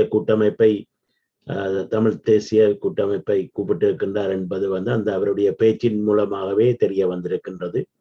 ஆகையால நாங்கள் எல்லாருமாக சேர்ந்து இலங்கையை கட்டி எழுப்புவோம் என்ற தொனியை வைத்து கொண்டு அதுவும் அதுல முதலாவது சொல்லுகின்றார், நாங்கள் எப்படி பயங்கரவாதத்தை இந்த நாட்டில் ஒழித்தோம், அது மாதிரி இந்த முறை இந்த கஷ்டகாலம் அது மாதிரியான ஒரு விஷயத்தை இந்த கஷ்டகாலமான பீரியட்லையும் வந்து நாங்கள் எல்லாரும் ஒன்றாக சேர்ந்து நின்று நாங்கள் இந்த நாட்டை கட்டி எழுப்புவோம் என்ற தொனியில் அவர் பேசியிருக்கின்றார். அப்ப அதிலிருந்து உங்களுக்கு இந்த தமிழ் தேசிய கூட்டமைப்புக்கும் விளங்க வேணும், ஒரு நாடு ஒரு சட்டம் அதன் இதுகளை பற்றி பேசுவதற்கும் மற்றும் நாட்டில் இவ்வளவு பொருளாதார நெருக்கடி இருக்கும் போது நீங்கள் எல்லோரும் சேர்ந்து எங்களுடன் சேர்ந்து இது பண்ண வேண்டும், அப்போதுதான் நாங்கள் ஒரு சுவிச்சமான நாட்டை உருவாக்கலாம் என்ற கருத்தியல்தான் அவர் கூப்பிட்டிருக்கிறாரே தவிர இவர்கள் சொல்லுவது மாதிரி தமிழர்களுக்கு ஏதாவது கொடுக்க போகின்றார் அல்ல அவர்களுடைய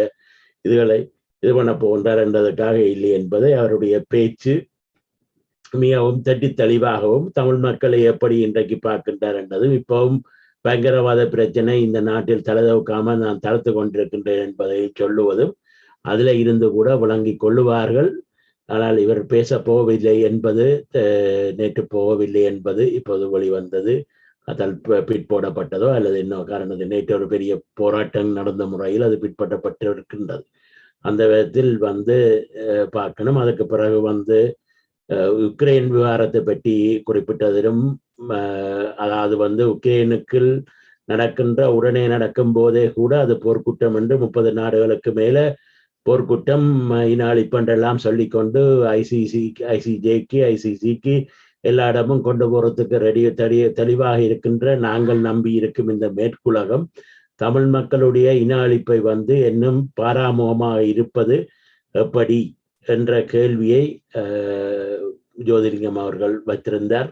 அதுவும் ஒரு முக்கியமான கேள்வி. அப்ப இதை நாங்க கவனமாக யுக்ரைனுடைய பிரச்சனையும் வந்து இந்த உலகத்தில் எவ்வளவு டபுள் ஸ்டாண்டர்ட் அதாவது இரட்டை முகம் இருக்கின்றது என்பதை எடுத்து காட்டி நிற்கின்றது. அடுத்ததாக இந்த சம்பந்தர் ஐயா பேசுவதற்கு முதல் டெலோ அவர்கள் சாம் அவர்களுடைய கருத்துக்கள், அதாவது வந்து தாங்கள் ஏன் அதை ஏற்றுக்கொள்ளவில்லை என்ற கருத்துக்களும் மற்றது என்னத்துக்காக அவர் பேசக்கூடாண்டா இதே மாதிரி ஜோதிலிங்கம் அவர்களும் ஒரு காணொளியில் ஒரு பிரஸ் மீட் அதாவது ஜாழ்ப்பாணத்தில் வைத்திருந்தார். அப்ப இதுகளை பற்றியான கருத்துக்களுடன் மற்றும் IMF-ஐ நோக்கி போக இருக்கின்றது, இலங்கை போகின்றது என்றதை இன்றைக்கு கோத்தபாயா அவர்கள் தன்னுடைய பேச்சில் குறிப்பிட்டிருந்தார். அந்த முறையில் IMF-க்கு கடன் அளிப்பதற்கு மிக முக்கியமான காரணம் ஆக இருக்க IMF-க்கு முதல் போட வேண்டியது ஜெனீவாவினுடைய தமிழ் மக்களுக்கான தீர்மானம் இன அழிப்பு நடந்ததை குற்றங்களை விசாரிக்கவில்லை, தொடர்ந்தும் பயங்கரவாத தடை சட்டம் இருக்கின்றது, மனித உரிமை மீறல்கள், மனிதத்துக்கு எதிரான கொலைகள் இதுகள் எல்லாம் நடந்து கொண்டிருக்கின்றன என்றதை இந்த IMF-க்கு அவர்களுக்கும் அந்த கடன் கொடுக்கிற நாடுகளுக்கு மேல என்னென்ன மாதிரி மற்ற இராணுவ சிலவு, அதாவது இலங்கையில் இருக்கின்ற கடன் கொடுப்பதற்கு முன்னே IMF யோசிக்க வேணும் இலங்கையில் இருக்கின்ற இராணுவ சிலவு, அந்த இராணுவ சிலவை எப்படி கட்டுப்பாட்டுக்கு கீழே கொண்டு வர போகின்றார்கள், அதை எப்படி குறைத்து இராணுவ செலவுகளை அரைவாசி அல்லது 20-30% அப்படி குறைக்க கொண்ட 70% அப்படி குறைக்க போகின்றார்கள் என்பதை பற்றியும் தமிழ் மக்கள் வழியிலிருந்து IMF-க்கான இதுகளுக்கு லொபி செய்ய வேணும் என்ற கருத்துக்களையும் தெரிவித்துக் கொண்டு ஆரவம் ஐயாவுடன் கருத்து பகிர்வுக்கு போவோம். ஆரவம் ஐயா, உங்களுடைய கருத்துக்கள்.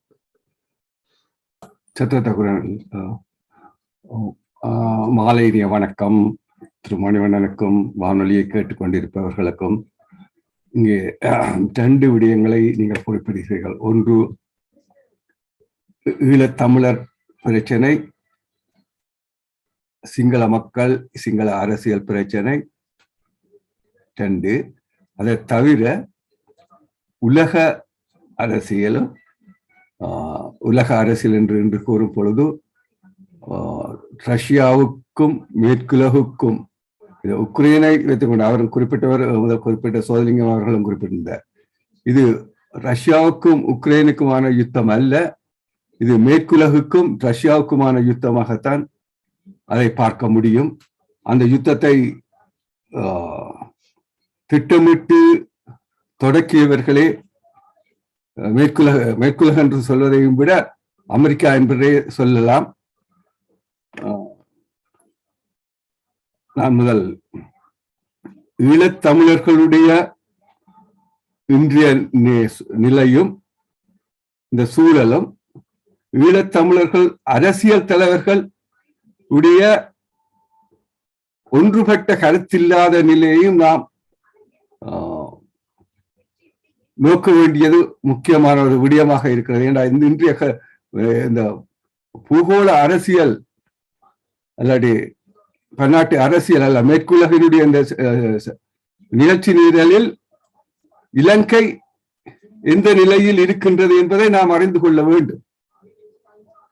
இதை நாம் அறியாமல் நாம் சிங்களவருக்கும் தமிழருக்குமான பிரச்சனையாக, இலங்கைக்குள் தீர்க்கப்படும் பிரச்சனையாக ஈழத்தமிழர் பிரச்சனையை பார்ப்பது அது சரியான பார்வையாக இருக்கும் என்று நான் கருதவில்லை. என்று சொன்னால், இலங்கையில் நடந்த இன அழிப்பு இந்த மேற்குலகின் முன்னெடுப்பால் தான் நடந்தது. எப்படி இப்போ ருமேனியாவுக்கு அந்த யுத்தத்தை இந்த மேற்குலகு முன்னெடுக்கிறதோ அதே போல்தான் இலங்கையிலும், அதாவது 2002ஆம் ஆண்டு ஒரு சமாதான உடன்படிக்கையை நோர்வே ஊடாக ஏற்படுத்தி அந்த சமாதான மேற்பார்வையாளர்கள் இலங்கையில் இருக்கும் பொழுதே, ஐக்கிய நாடு சபை பிரதிநிதிகள் அங்கே இருக்கும் பொழுதே அந்த யுத்தத்தை ஆரம்பித்த இலங்கை அரசாங்கம் மேற்குலகின் துணையுடன் தான், அல்ல மேற்குலகின் தூண்டுதலினூடாகத்தான். இதை நாம் விளங்கிக் கொள்ள வேண்டும். அப்ப இன்று எமக்கு வேண்டிய இந்த சூழ்நிலை, இந்த மேற்குலக இந்த பன்னாட்டு அரசியலில் இருக்கும் மாற்றங்கள், இதை நாம் எமது தலைவர்கள் எந்த வகையில் பயன்படுத்த போகின்றார்கள்? அவர்கள் ஆளுக்கு ஒரு கருத்தையும் ஆளுக்கு ஒரு தீர்வையும் முன்வைக்காமல் அனைவரும் ஒன்று சேர்ந்து தமிழர்களுக்கு வேண்டியது என்ன என்பதை தீர்மானிக்க வேண்டும். அது தீர்மானிக்கப்பட்ட ஒன்று, பரிகார நீதி என்பது தீர்மானிக்கப்பட்ட ஒன்று. அங்கே இன அழிப்பு நடந்தது உறுதிப்படுத்தப்பட்ட ஒன்று. அது உறுதிப்படுத்தப்பட்டவில்லை, மக்கள் தீர்ப்பாயம், பெர்மனன்ட் பீப்புள் ட்ரிபியூனல் அதை ஜெர்மனியில் தீர்மானித்திருக்கிறது. இந்த நாடுகள் இதற்கு உதவி செய்த இந்த அழிப்புக்கு அங்கே ஒரு இன அழிப்பு நடந்தது என்பதை தீர்மானிக்கப்பட்டது, அது முடிவு செய்யப்பட்டது. அப்ப அதற்கான நீதியை பெற்றுக் கொள்வதற்கு தமிழ் தலைவர்கள் அனைவரும் ஒன்றுபட்டு செயல்பட வேண்டும். நான் பலமுறை இதை குறிப்பிட்டிருக்கின்றேன். அமலிங்கம் எதிர்கட்சி தலைவர் பதவி எடுத்த காலத்தில் அன்று அந்த பழைய நாடாளுமன்றத்துக்கு முன்பு ஒரு கூட்டம் ஒன்று கூடல் நடந்தது. அதில் கூறினார், அவர் எதிர்கட்சி தலைவர் பதவி எடுத்தது சர்வதேசத்துக்கு எமது பிரச்சனையை கொண்டு போவதற்கென்று. ஆனால் அவர் அதை செய்யவில்லை என்று அவர்கள் 1977 ஆண்டு நடந்த தேர்தலில் தமிழ் மக்களிடம் ஆணையை பெற்றார்கள். அதாவது தந்தை செல்வா கொண்டு வந்த வட்டுக்கோட்டை தீர்மானத்துக்கு இளமை உள்ள சுதந்திர தமிழீழம் வேண்டும் என்ற அந்த தீர்மானத்துக்கு 1977 ஆண்டு மக்கள் ஆணையை வழங்கினார்கள் அந்த தேர்தல் ஊடாக. அன்று அவர்கள் தாம் வெற்றி பெற்றால், அதாவது தமிழ் தலைவர்கள் வெற்றி பெற்றால் ஈழத்துக்கான அரசியல் யாப்பையும் சட்டங்களையும் இயற்றுவதாக அன்று மக்கள் மத்தியில் பரப்புரை செய்தார்கள். அதெல்லாம் இன்றைக்கு முன்னுக்கு எடுக்க வேண்டும். அதெல்லாம் இந்த தலைவர்கள் அதன் தொடர்ச்சியாக இருக்க வேண்டும். ஆனால் எங்கள் தலைவர்கள் காலத்துக்கு காலம் தமது அரசியலை, தமது பதவிகளை காப்பாற்றிக் கொள்வதற்காக செயல்படுகின்றார்களே ஒழிய இலங்கையில் வாழும் தமிழ் மக்களுடைய உரிமைகளுக்காகவோ அல்ல அந்த நிலத்தை தாயகத்தை பாதுகாப்பதற்காகவோ செயல்படுவதாக தெரியவில்லை. இன்று இலங்கை பிரித்தானியாவில் இருந்து சுதந்திரம் பெற்ற நாட்களில் இருந்தே தமிழருடைய பிரதேசங்கள் சிங்கள ஆக்கிரமிப்புக்கு உட்பட்டுக் கொண்டிருந்தது. 1952 ஆண்டு தந்தை செல்வநாயகம் திருகோணமலையில் நடந்த மகாநாட்டில் அதை வலியுறுத்தி இருக்கின்றார், சிங்கள குடியேற்றங்களை நிறுத்தும்படி. இன்றும் அது தொடர்கின்றது வேகமாக. இதை சிந்திக்காத தமிழ் மக்களும் தலைவர்களுமாகத்தான் என்னால் பார்க்கக்கூடியதாக இருக்கிறது. இன்றுள்ள தமிழ் தலைவர்கள் தமிழருக்கான தலைவர் என்று சொல்லிக் கொள்கிறார்கள், தமிழ் தேசத்துக்கான தலைவர்கள் என்று சொல்லிக் கொள்கிறார்கள். அவர்கள் அப்படி செயல்படுவதாக தெரியவில்லை. தமிழ் மக்களுக்காகவோ அல்ல தமிழ் மண்ணுக்காகவோ அவர்கள் செயல்படுவதாக தெரியவில்லை. செயல்படுவதாக ஒரே கருத்து, ஒரே குறிக்கோள். தந்தை செல்வா எதை செய்தாரோ, எதை கேட்டாரோ, மக்கள் இதை ஆணை கொடுத்தார்களோ. 1977 ஆண்டு தேசிய தலைவர் பிரபாகரன் அங்கே ஒரு நிழல் அரசை நிறுவி சர்வதேசத்தின் மத்தியத்துடன் முயற்சியை செய்தார். சமாதான உடன்படிக்கையை ரணிலுடன் சேர்ந்து 2002 ஆண்டு. அப்பொழுது அங்கே பல நிர்வாக கட்டமைப்புகள் இருந்தன. தமிழர்களுக்கான நீதி நிர்வாகம் இருந்தது, நிதித்துறை இருந்தது, பொருளாதாரத்துறை இருந்தது, கல்வித்துறை இருந்தது, போக்குவரத்து சேவை இருந்தது. அனைத்து துறைகளும் ஒரு அரசுக்குரிய அத்தனை கட்டமைப்புகளும் அன்று இருந்தது. அப்படி இருந்த ஒரு நிலத்துல இன்றைக்கு வேகமாக சிங்கள குடியேற்றங்கள் நடக்கின்றது. வன பாதுகாப்பு என்ற பெயரில் 3 லட்சத்துக்கு மேற்பட்ட கிலோமீட்டர் நிலப்பரப்பு, தமிழருடைய நிலப்பரப்பு அபகரிக்கப்பட்டுக் கொண்டிருக்கிறது. தொல்பொருள் ஆய்வு என்ற பெயரில் தமிழர்களுடைய நிலப்பரப்பு, தமிழர்களுடைய தொல்பொருள் ஆய்வு என்று சொன்னாலும் அங்கே தமிழர்களுக்குரிய அடையாளங்கள் இருந்தும் அதை அழித்து விட்டு அதை புத்தக நூல்கள் கட்டுகின்ற நிலைமை இருக்கின்றது. நாளைய தினம் யாழ்ப்பாணத்தில் உள்ள பிள்ளையார் கோவிலுக்குள் பிரித்தோத போவதாக கேள்விப்பட்டேன். தமிழ் தலைவர், இவர்கள் எல்லாம் தமிழ் தலைவர்களா? சீலை உறிஞ்சு போட்டு தெருவழியை திரியட்டு வீரர்கள் பிச்சை எடுத்துக்கொண்டு வெக்கம் கட்ட நிலையில் தமிழ் தலைவர்கள் என்றும் அதை அவர்களுக்கு பின்னால் கொஞ்சம் பேர் வாழ் பிடிக்கிற நிலையிலும் கருத்துக்கள் பரிமாறிக்கொண்டிருக்கிறார்கள். இது மிகவும் வேதனைக்கும் வெக்கத்துக்கு முடிய முடியும். நாங்கள் தமிழர்களுடைய நிலம் பாதுகாப்பதற்கு என்ன செய்கின்றோம் என்று 50,000 போராளிகள் தமது உயிரை அர்ப்பணித்தார்கள். எங்கள் பெண் சகோதரங்கள் விடுதலைக்காக தமிழ் எவ்வளவு துன்பத்துக்கு உட்படுத்தப்பட்டு அந்த வீரன் சிறந்த போராட்டங்களை செய்தார்கள். இதை நான் கூறவில்லை, வெளிநாட்டு ஊடகங்களை கூறுகிறது. ஈழத்தில் விடுதலை புலிகள் அமைப்பில் இருந்த பெண்களுடைய வீரை செறிந்த போராட்டத்திற்கு அப்படியெல்லாம் ஒரு நாட்டை கட்டி அமைத்தவர்கள் அந்த தொடர்ச்சியை நாம் இன்று விட்டுவிட்டு நாங்கள் ஏதேதோ எல்லாம் பேசுறோம். ஐக்கிய நாடு சபைக்கு கூட நான் பலமுறை பதிவு செய்திருக்கின்றேன். 13ஆம் திருத்த சட்டத்தை பற்றி கலைக்க வேண்டிய விடயம் அல்ல. கலைக்க வேண்டியது இன அழிப்புக்கு பரிகார நீதி, சித்த குற்றங்களுக்கு நீதி, மனித உரிமை மீறலுக்கு நீதி, மனித நேயத்திற்கு எதிராக செயல்பட்டதற்கு நீதி, சட்டவிரோதமான சர்வதேச தடை செய்யப்பட்ட ஆயுதங்களை இலங்கை அரசாங்கம் பாவித்தது 2009. அதற்கான விசாரணை நீதி. இதை தவிர்த்து ஏதேதோ எல்லாம் பேசிக் கொண்டிருக்கிற சில தமிழ் தலைவர்கள் என்று சொல்லிக் கொள்பவர்களும் எங்களுடைய அரசியல் அறிவு எங்கே போய்விட்டது என்பதுதான் அல்ல. வரலாற்று நாங்கள் இந்திய குறுகிய காலத்துக்கு நடந்த வரலாற்றுகளை மறந்து நாங்கள் மற்றவர்களுடைய மேற்குலகளுடைய அல்ல பக்கத்தில் இருந்த நாட்டுடைய நிகழ்ச்சி நிரலுக்கு செயல்பட்டுக் கொண்டிருக்கும் தலைவர்களை வைத்துக் கொண்டிருக்கும் வேதனைக்குரிய விடியம். இதை சரியான முறையில் முன்னெடுக்க வேண்டும். ஒரே தலைமை, தமிழ் மக்களுக்கு ஒரு தலைமை தான் இருக்க வேண்டும். தேசிய தலைவர்கள் என்று பல கட்சிகள் என்று இருக்க வேண்டியதில்லை.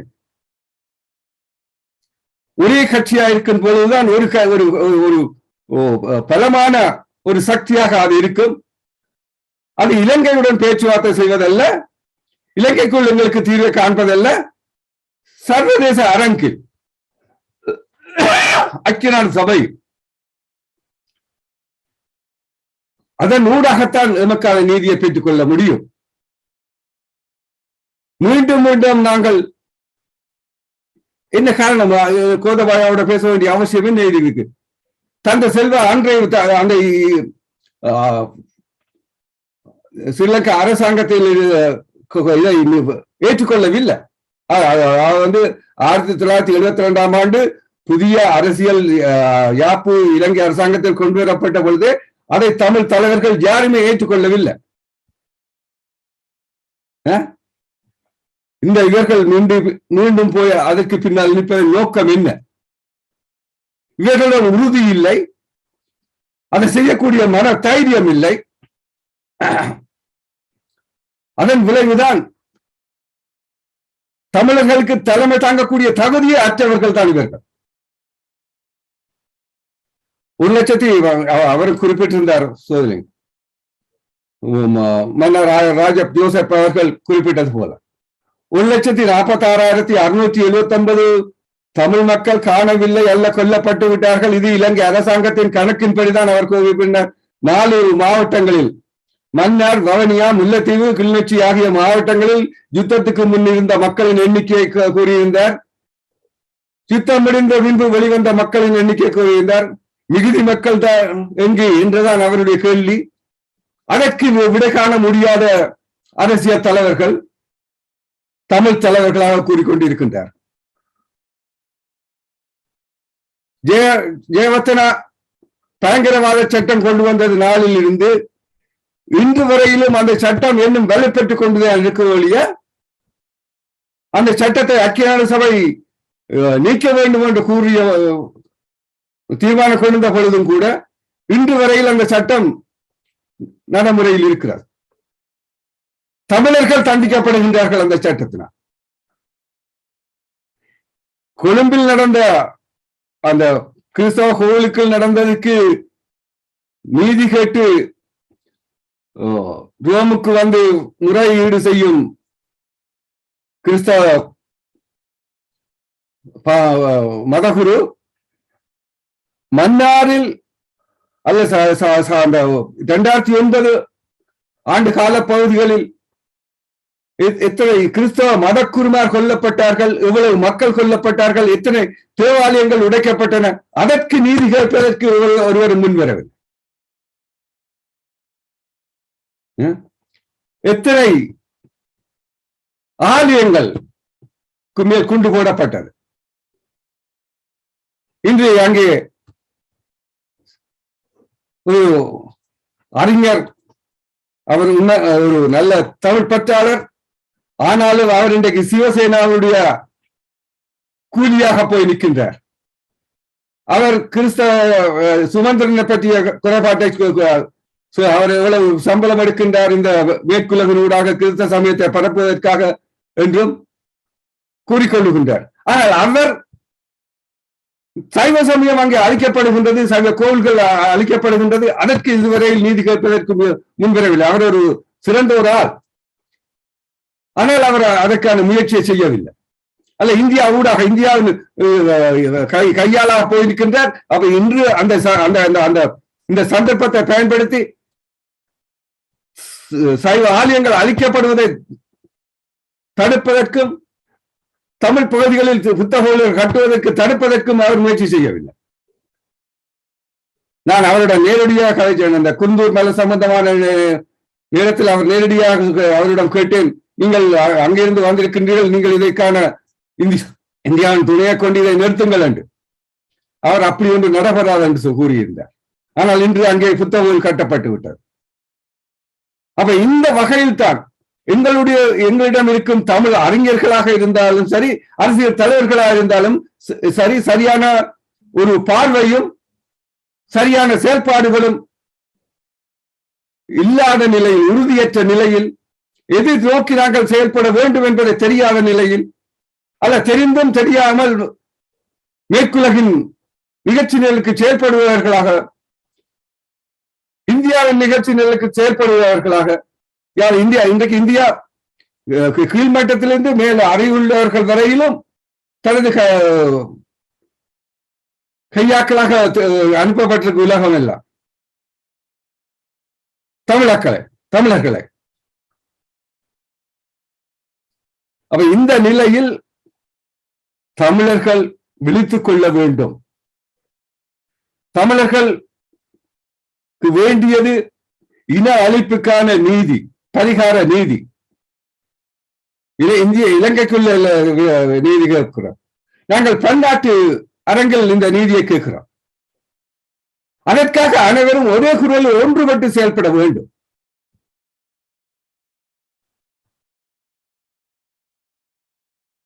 இதே எமது உறுதியான நிலையாக இருக்க வேண்டும் என்று கூறி, இன்று சரி இந்த சூழல், அதாவது இன்று இந்த மேற்குலகில் இருக்கும் போர் சூழல், இது எங்களுக்கான ஒரு சாதகமான சூழ்நிலையாக இருக்கலாம். இந்து பசிபிக் சமுத்திர அதிகார போட்டி, இந்த உக்ரைன் ரஷ்யா யுத்த நிலை, இதை தழுவிய பொருளாதார நெருக்கடிகள், இலங்கையில் ஏற்பட்ட பொருளாதார நெருக்கடி, அரசியல் நெருக்கடி.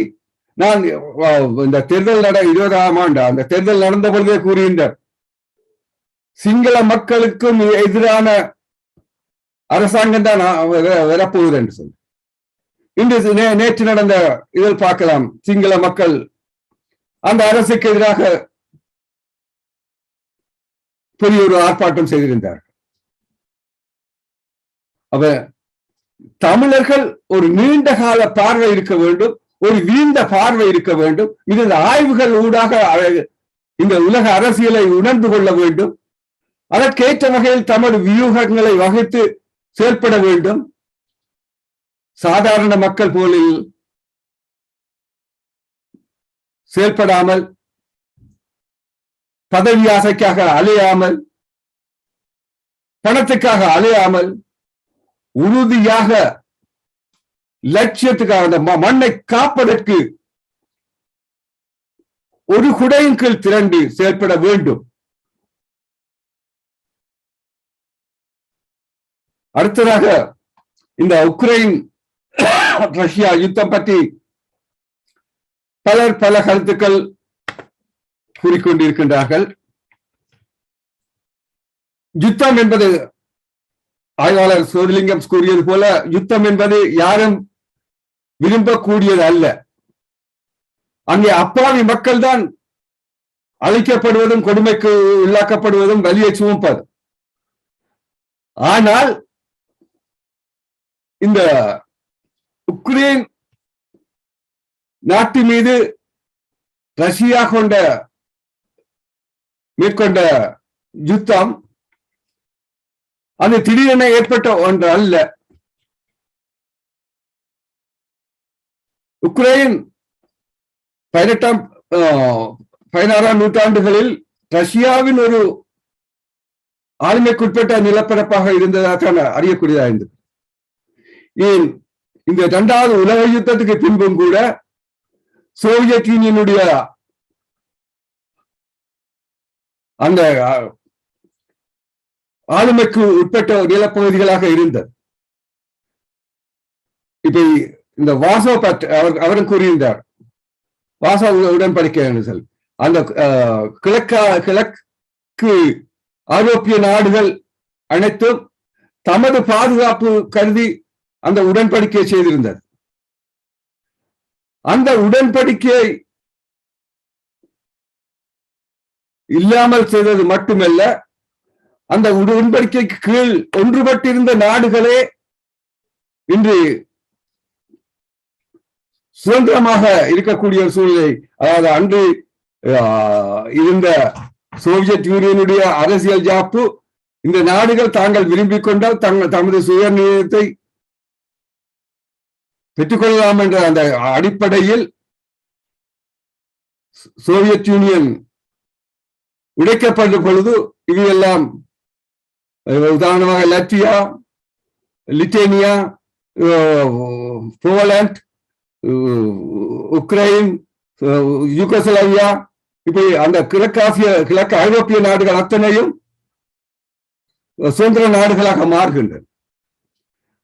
இந்த நாடுகளை அவர்கள் தாமாகவே, இப்ப உதாரணமாக நோர்வே, டென்மார்க்கில் இருக்கிற பொது நிலையில இருந்தால் இன்று அந்த யுத்தம் உருவாகி இருக்க மாட்டுது. இந்த உடைந்த நாடுகளில் இருந்து இந்த அமெரிக்கா உதாரணமாக போலந்துக்குள் கொண்டே ஏவுகணையை வைத்திருக்கின்றார். போலந்து முதல் வாசோ பற்றுக்கு அந்த இதுக்குள்ள வாசோ உடன்படிக்கையில் ரஷ்யாவினுடன் பாதுகாப்பு உடன்படிக்கை செய்திருந்த நாடு. இன்னைக்கு இந்த ஏவுகணை அமெரிக்கா எங்க இருக்கிறது, போலந்து எங்க இருக்கிறது, அந்த ஏவுகணைகள் எங்கே அங்கே யாருக்கு எதிராக கொண்டு வைக்கப்பட்டிருக்கிறது. இந்த கடந்த காலங்களில் 1990-92 இந்த உக்ரைன் சுதந்திர நாடாக தன்னை அறிவித்தது. அதற்கு ரஷ்யா எதுவும் எதிர்ப்பு தெரிவிக்கவில்லை. அந்த நிலையில் அது எப்போது இந்த நார்த் அட்லாண்டிக் உடன்படிக்கைக்கு உட்பட்ட நாடுகளுடன் நட்புறவை அல்ல அதுடன் சேர முயற்சி செய்ததோ, அமெரிக்காவுக்கு கீழ் அது செயற்பட துவங்கினதோ, இப்ப நான் அறிந்தேன் அமெரிக்காவின் கள்ள சந்தையில் ஆயுதங்களை விற்பது ருமேனியா உக்ரைன் ஊடாக கடந்த காலங்களில் நடந்ததாக அறியக்கூடியதா இருக்கு. அப்ப இந்த நிலையைத்தான் ரஷ்யாவை மேலும் பலவீனப்படுத்தும் நோக்கணும் அல்ல அதை இன்னும் துண்டாக உடைக்கும் நோக்கமாகத்தான் இந்த அமெரிக்கா இந்த யுத்தத்தை தொடங்கி இருக்கின்றது. இதில் இன்றைக்கு இப்ப நீங்கள் போட்டோவில் பார்த்தேன், அங்கே ஒரு இடத்தில்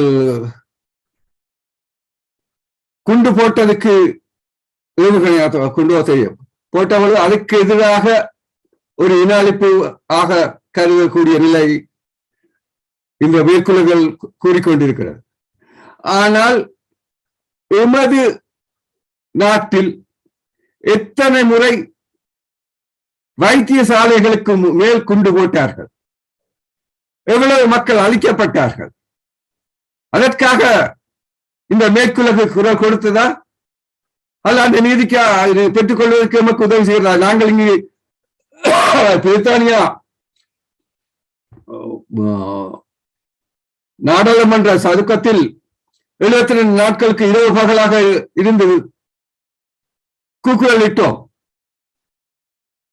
இதை கேட்டு அவர்கள் எங்களுக்கான ஒரு நீதியை பெற்றுக் கொடுத்தார்களா? எங்களுக்கு இந்த அழிவை வருவதற்கு முதற் காரணம் இந்த பிரித்தானிய அரசாங்கம் தான். இலங்கை சுதந்திரம் அடைகிறது என்று சொல்லி கொடுத்த பொழுது அது இன்னொரு அரசின் கட்டுப்பாட்டுக்குள் தான் எங்களை விட்டார்கள். எந்த ஒரு இனமும் இன்னொரு இனத்தால் கட்டுப்படுத்துகின்ற நிலை இருக்கும் பொழுது அது சுதந்திர நாடாக இருக்க முடியாது. நாம் சுதந்திர மக்களாக இருக்க வேண்டும் என்று சொன்னால் எந்த ஒரு இனமும் மீது அழுத்தங்களையோ கட்டுப்பாடுகளோ விதிக்க முடியாது. ஆனால் இந்த பிரித்தானியா சுதந்திரம் கொடுப்பதாக கூறி இலங்கை தீவை விட்டு வெளியேறினால் உண்மை சிங்களவர்களுக்கு அடிமையாக்கி விட்டுத்தான் வந்தது. அப்ப இவர்களுக்கு ஒரு கடமை இருக்கிறது. இவர்கள் வரும்பொழுது அங்கே தமிழன்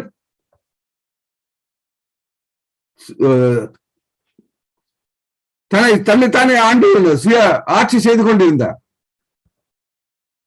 இந்த போர்த்துகீசர் ஒல்லாந்தர் கூட எமக்கான நிர்வாகத்தை எமது பகுதிகளிலேயே செய்தார்கள். 1833 ஆண்டுதான் இலங்கை முழுமையாக ஒரு நிர்வாகத்தில் கொண்டு வரப்பட்டது பிரித்தானியா அரசினால். அப்ப அவர்கள் எமக்கு செய்ய வேண்டிய கடமை எமையும் சுதந்திரமாக வாழக்கூடிய ஒரு சூழலை ஏற்படுத்துவார்.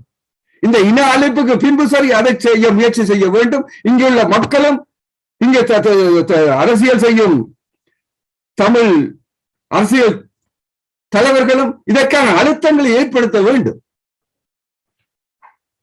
நாங்கள் இன்று வேறு நாட்டு மக்களுக்காக கண்ணீர் வடிக்கின்றோம்.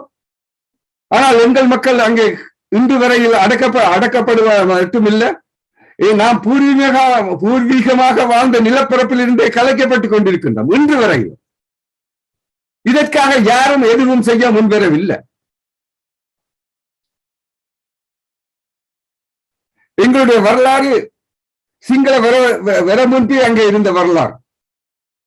அதாவது இலங்கை தீவில் இலங்கை முழுமையாக தமிழர் வாழ்ந்த ஒரு காலம் உண்டு. ராவணன் ஆட்சி செய்த காலம்.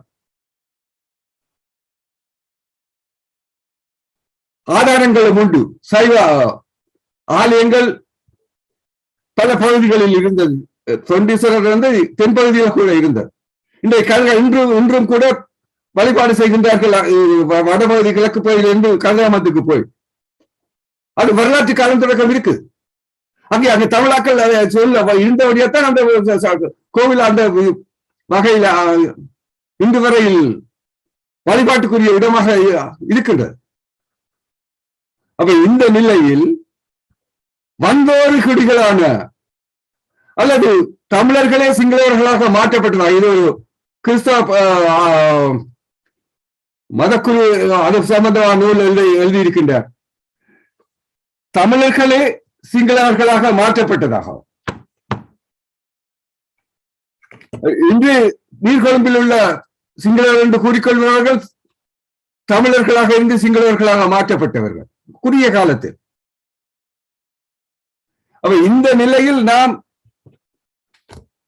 இன்றுள்ள எமது அரசியல் தலைவர்கள் போல் இருந்தால் அடுத்த தலைமுறை எமக்குள்ளும் பலர் சிங்களவர்களாக மாறிவிடுவார்கள் வடக்கு கிழக்கில்.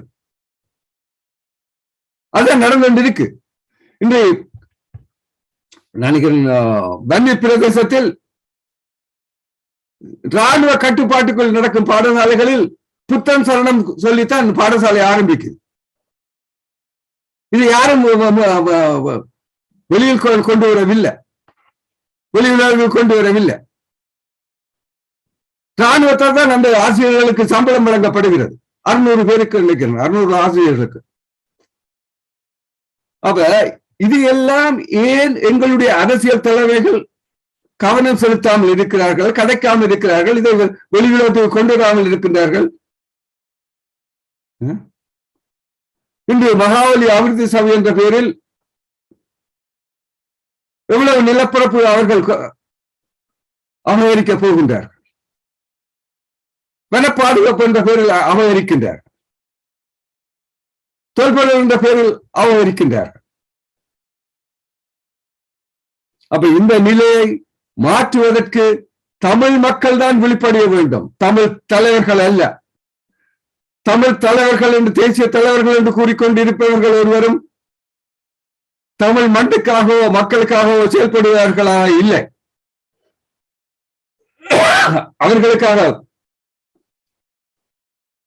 அவர்களுக்கு பின் செல்லும் சிலர் வெளியுலகிலும் செயல்பட்டுக் கொண்டிருக்கின்றார்கள். அங்கும் ஒரு சிலர் பதவிக்கும் பணத்துக்குமாக செயல்பட்டுக் கொண்டிருக்கின்றார்கள். இதை நாம் உணர்ந்து கொள்ள வேண்டும்.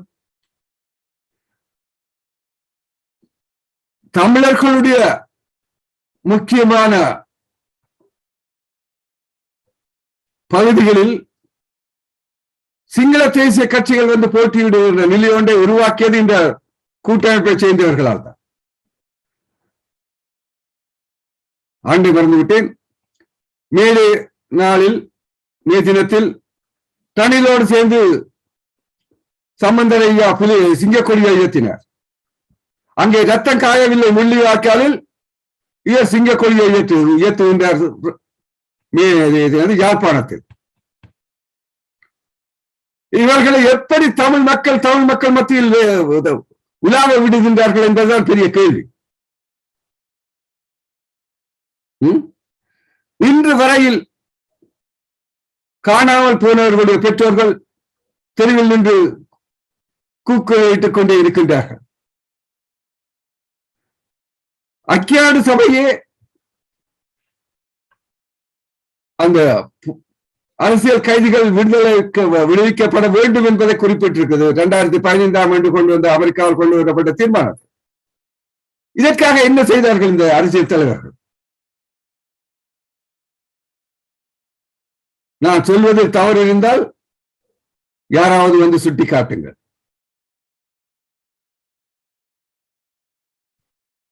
நாம் இன்று இலங்கையில் உள்ள தமிழ் மக்கள் செய்ய வேண்டியது சிங்களவருக்கு எதிரான நிலைப்பாடு அல்ல. தமிழர்களை ஏமாற்றி பிழைப்பு நடத்தும் சுயநலவாதிகளுக்கு எதிராக ஒன்று திரள வேண்டும். உண்மையாக தமிழ் மண்ணுக்கு காப்பாற்றுவதற்கும், தமிழ் மண்ணை மீட்பதற்கும், தமிழ் மக்களை காப்பாற்றுவதற்கும், தமிழ் மண் விடுதலைக்காகவும் செயல்படும் தலைவர்களை முன்கொண்டு வர வேண்டும்.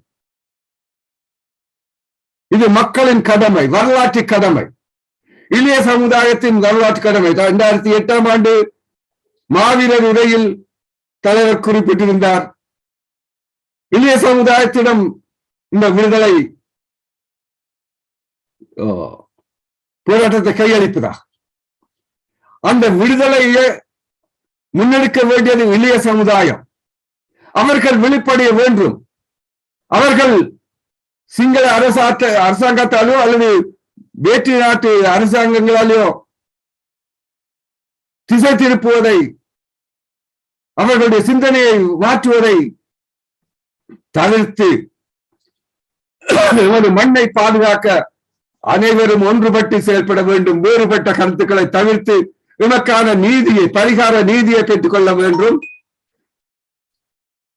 நமக்கான ஒரு சர்வதேச வாக்கெடுப்பு நடத்த வேண்டும் என்பதை முன்வைக்க வேண்டும் என்று கூறி எனது கருத்தை நிறைவு செய்கின்றேன். சந்தர்ப்பத்துக்கு நன்றி.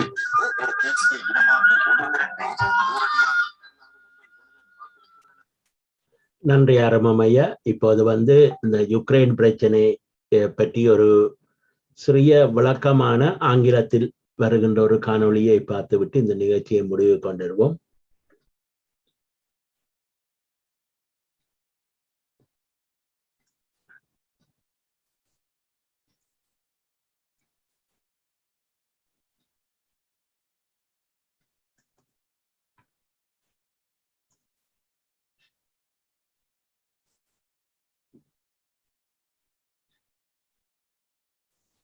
Who caused this situation is of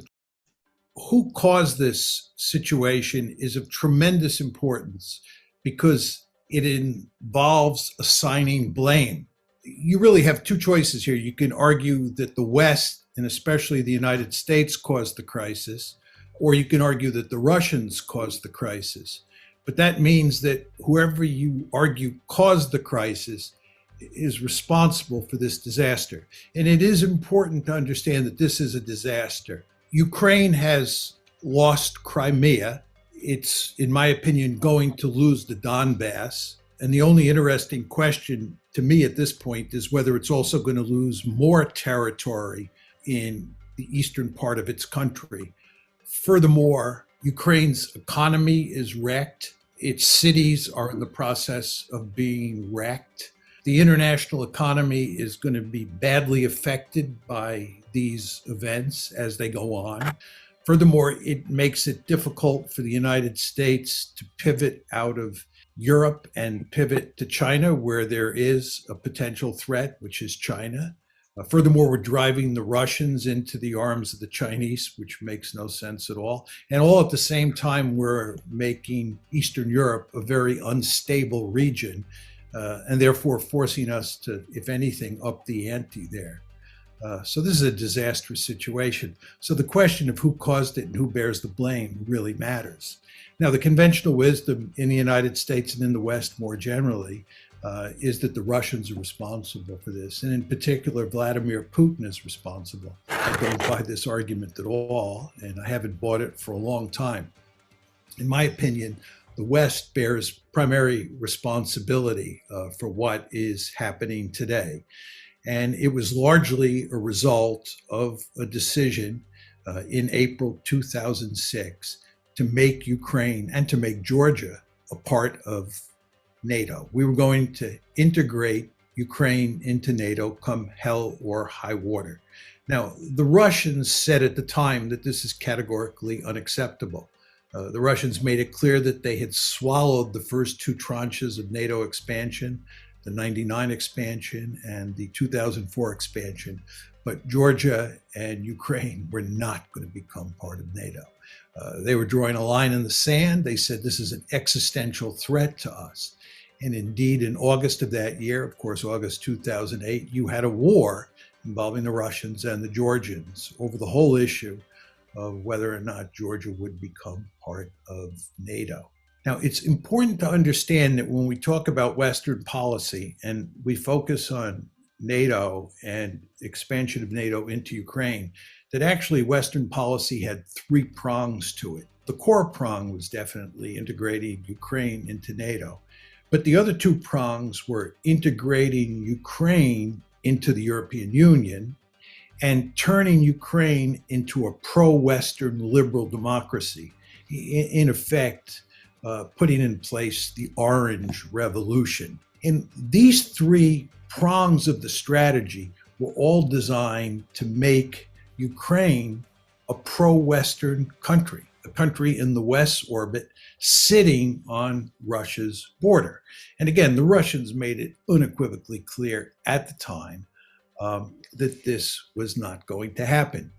Now, the first crisis broke out in February 2014. The way I like to think about this is that you had a major crisis in February 2014, broke out that date. It was precipitated in large part by a coup that was supported by the United States that took place in Ukraine and resulted in a pro-Russian leader, President Yanukovych, being overthrown and being replaced by a pro-American prime minister.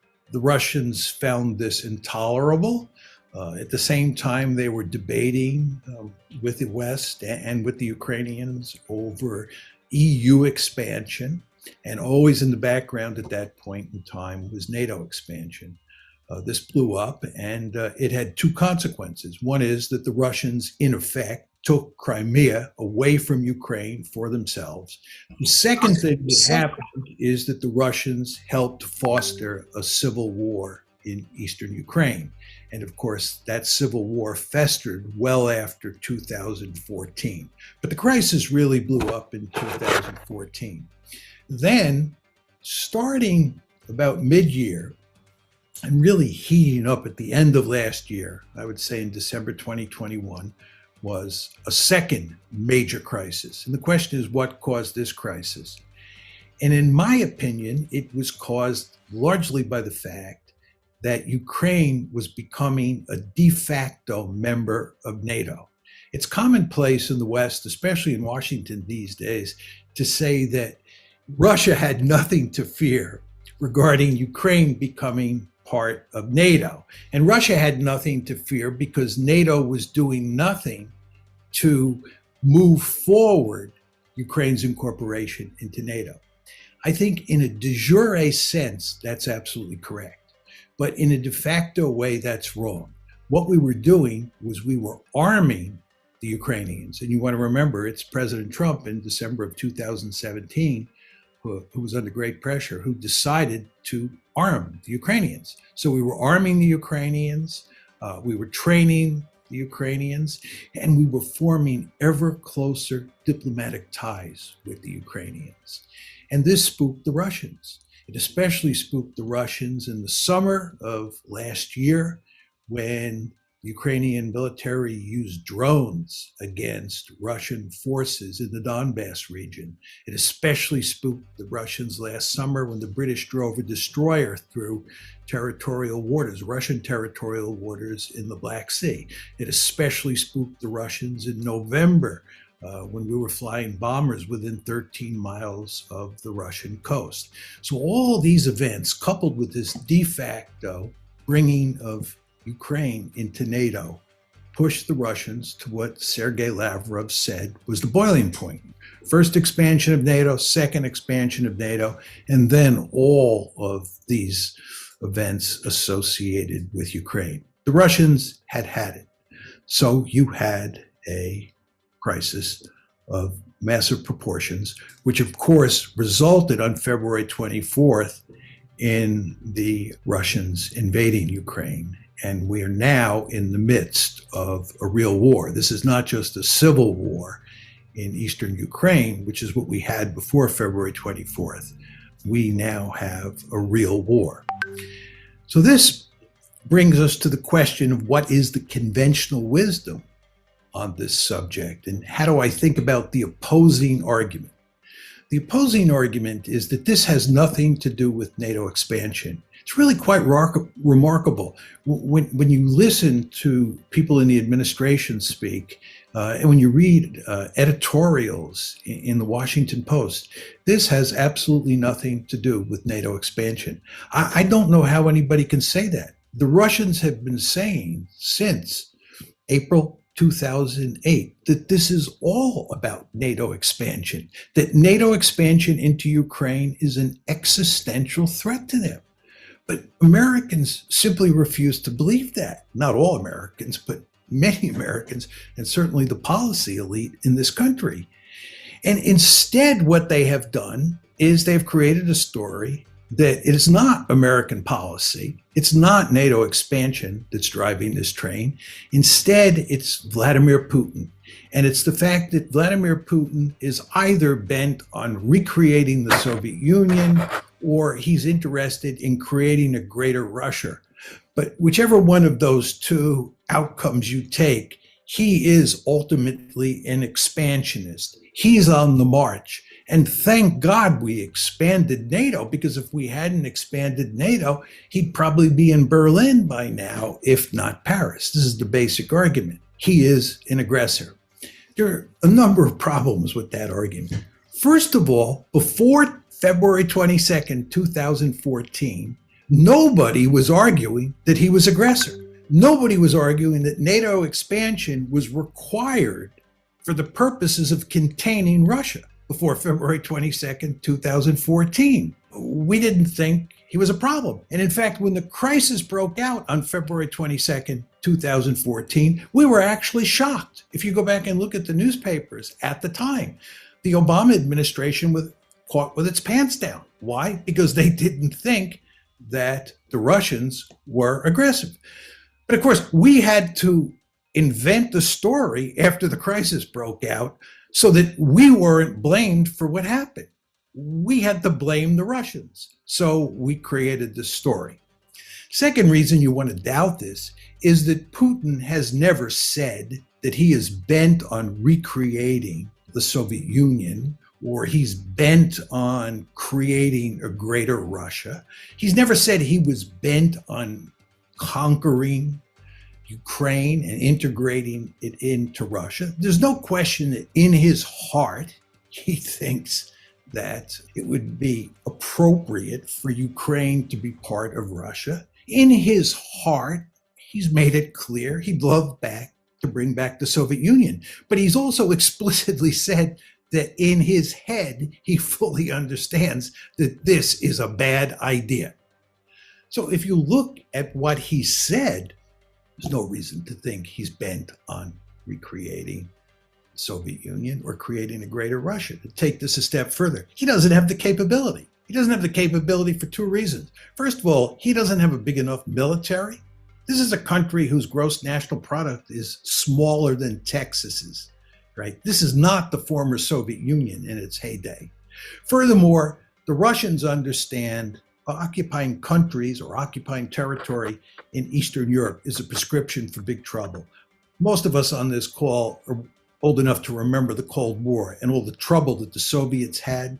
East Germany, 1953, Hungary, 1956, Czechoslovakia in 1968, constant trouble with the Poles. And one could argue that the Romanians and the Albanians were the biggest pain in the necks they ever faced.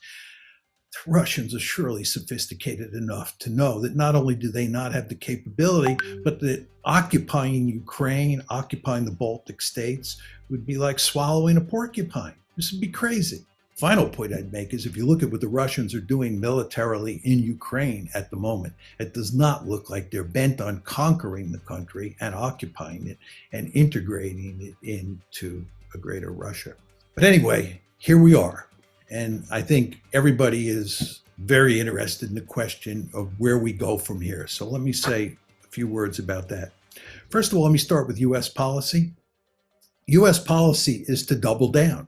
That's what we're going to do. This is what we did after 2014. Instead of reevaluating and saying maybe NATO expansion is not such a good idea, we went in the opposite direction. This is why I'm telling you that by 2021, the Russians understood that we were turning Ukraine into a de facto member of NATO. They understood that. So what we did after 2014 is double down, and what we're going to do now and what we're doing now is doubling down. And what does that mean? We're encouraging the Ukrainians to resist. We're not going to fight for them, you understand? We're going to fight to the last Ukrainian, but we're not going to do any of the fighting. They're on their own in that regard. But we're going to arm them and do what we can to train them at this late date and hope that they can hang in there and duke it out with the Russians. And nobody believes they're going to defeat the Russians, but maybe you'll get a stalemate. Now, the question you have to ask yourself, this is really the key question, is what are the Russians going to do? It seems to me that a lot of people in the West think that if the Ukrainians provide enough resistance, the Russians will roll over and play dead. Or maybe Vladimir Putin will throw his hands up, he'll surrender, he'll say this was all a bad idea, I regret doing it. Or maybe there'll be a coup in Moscow, he'll be overthrown, and they'll bring in leaders who will work out a deal with us, and Ukraine will live happily ever after, we will live happily ever after, and the Russians will be chastened.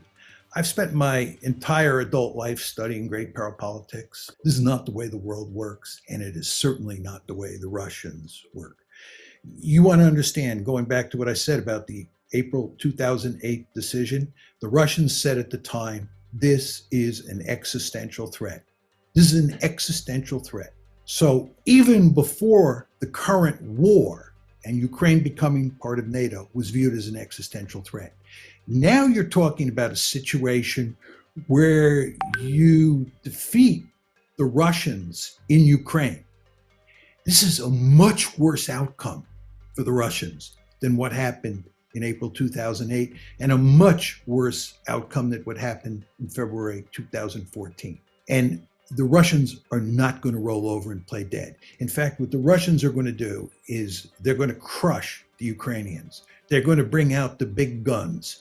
They're going to turn places like Kiev and other cities in Ukraine into rubble. You know what happened in World War II when the United States was faced with the possibility of having to invade the Japanese home islands in early 1945. The idea of invading the Japanese home islands after what happened at Iwo Jima and then later what happened in Okinawa really spooked us. So you know what we did? We decided to burn Japanese cities to the ground starting on March 10th, 1945. We killed more people the first night we firebombed Tokyo than we killed at either Hiroshima or Nagasaki. And we were systematically burning Japanese cities to the ground. Why? Because we did not want to invade the Japanese main islands. And then there's the nuclear dimension to this. The Russians have already put their nuclear weapons on high alert. This is a really significant development because what they were doing was sending us a very powerful signal as to how seriously they take this crisis and what's going on. So again, if we start winning and the Russians start losing, you want to understand that what we're talking about doing here is backing a nuclear-armed great power that sees what's happening as an existential threat into a corner. This is really dangerous. Go back to the Cuban Missile Crisis. I don't think that what happened in the Cuban Missile Crisis was as threatening to us as this situation is to the Russians. But if you go back and look at how American decision makers thought at the time, they were scared stiff. They thought that Soviet missiles in Cuba was an existential threat. And they were willing, many of Kennedy's advisors, to use our nuclear arsenal against the Soviet Union. That's how serious great powers get when they think they face existential threats. So in my opinion, we are in a very dangerous situation. I think the likelihood of nuclear war is very small, but the likelihood doesn't have to be high for me to be really scared because of the consequences associated with nuclear use. So we better be extremely careful here regarding what we do in terms of pushing the Russians into the corner. But again, I'm not sure that's going to happen, because I think what's going to happen here is that in a competition between us and the Russians will win. Now you're saying to yourself, why is he saying that? I think that if you think about this, you want to think about who has the greater resolve, right? Who really cares more about this situation, the Russians or the Americans? The Americans do not care that much about Ukraine. Americans have made it clear they are not even willing to fight and die for Ukraine. So it's not that important to us. For the Russians, they have made it clear it's an existential threat. So the balance of resolve, I believe, favors them. So as we walk up the escalation ladder moving forward, my guess, and it's just my guess, is that the Russians will prevail, not the Americans, and the Russians will prevail because the balance of resolve favors them. Now, the question is, who loses this war? I think it doesn't matter much to the United States if we lose in the sense that the Russians prevail in Ukraine. I think the real losers in this war are the Ukrainians. And I think what's happened here is we have led the Ukrainians down the primrose path. We have pushed very hard to encourage the Ukrainians to want to become part of NATO. We have pushed very hard to make them part of NATO. We have pushed very hard to make them a Western bulwark on Russia's borders, despite the fact the Russians made it clear that this was unacceptable to them. We, in effect, and here I'm talking about the West, we took a stick and we poked the bear in the eye. And as you all know, if you take a stick and you poke a bear in the eye, that bear is probably not going to smile and laugh at what you're doing. That bear is probably going to fight back. And that's exactly what's happening here. And that bear is going to tear apart Ukraine. That bear is in the process of tearing apart Ukraine. And again, we go back to where we started. Who bears responsibility for this? Do the Russians bear responsibility for this? I don't think so. There's no question the Russians are doing the dirty work. I don't want to make light of that fact. But the question is, what caused the Russians to do this? And in my opinion, the answer is very simple. The United States of America. Thank you.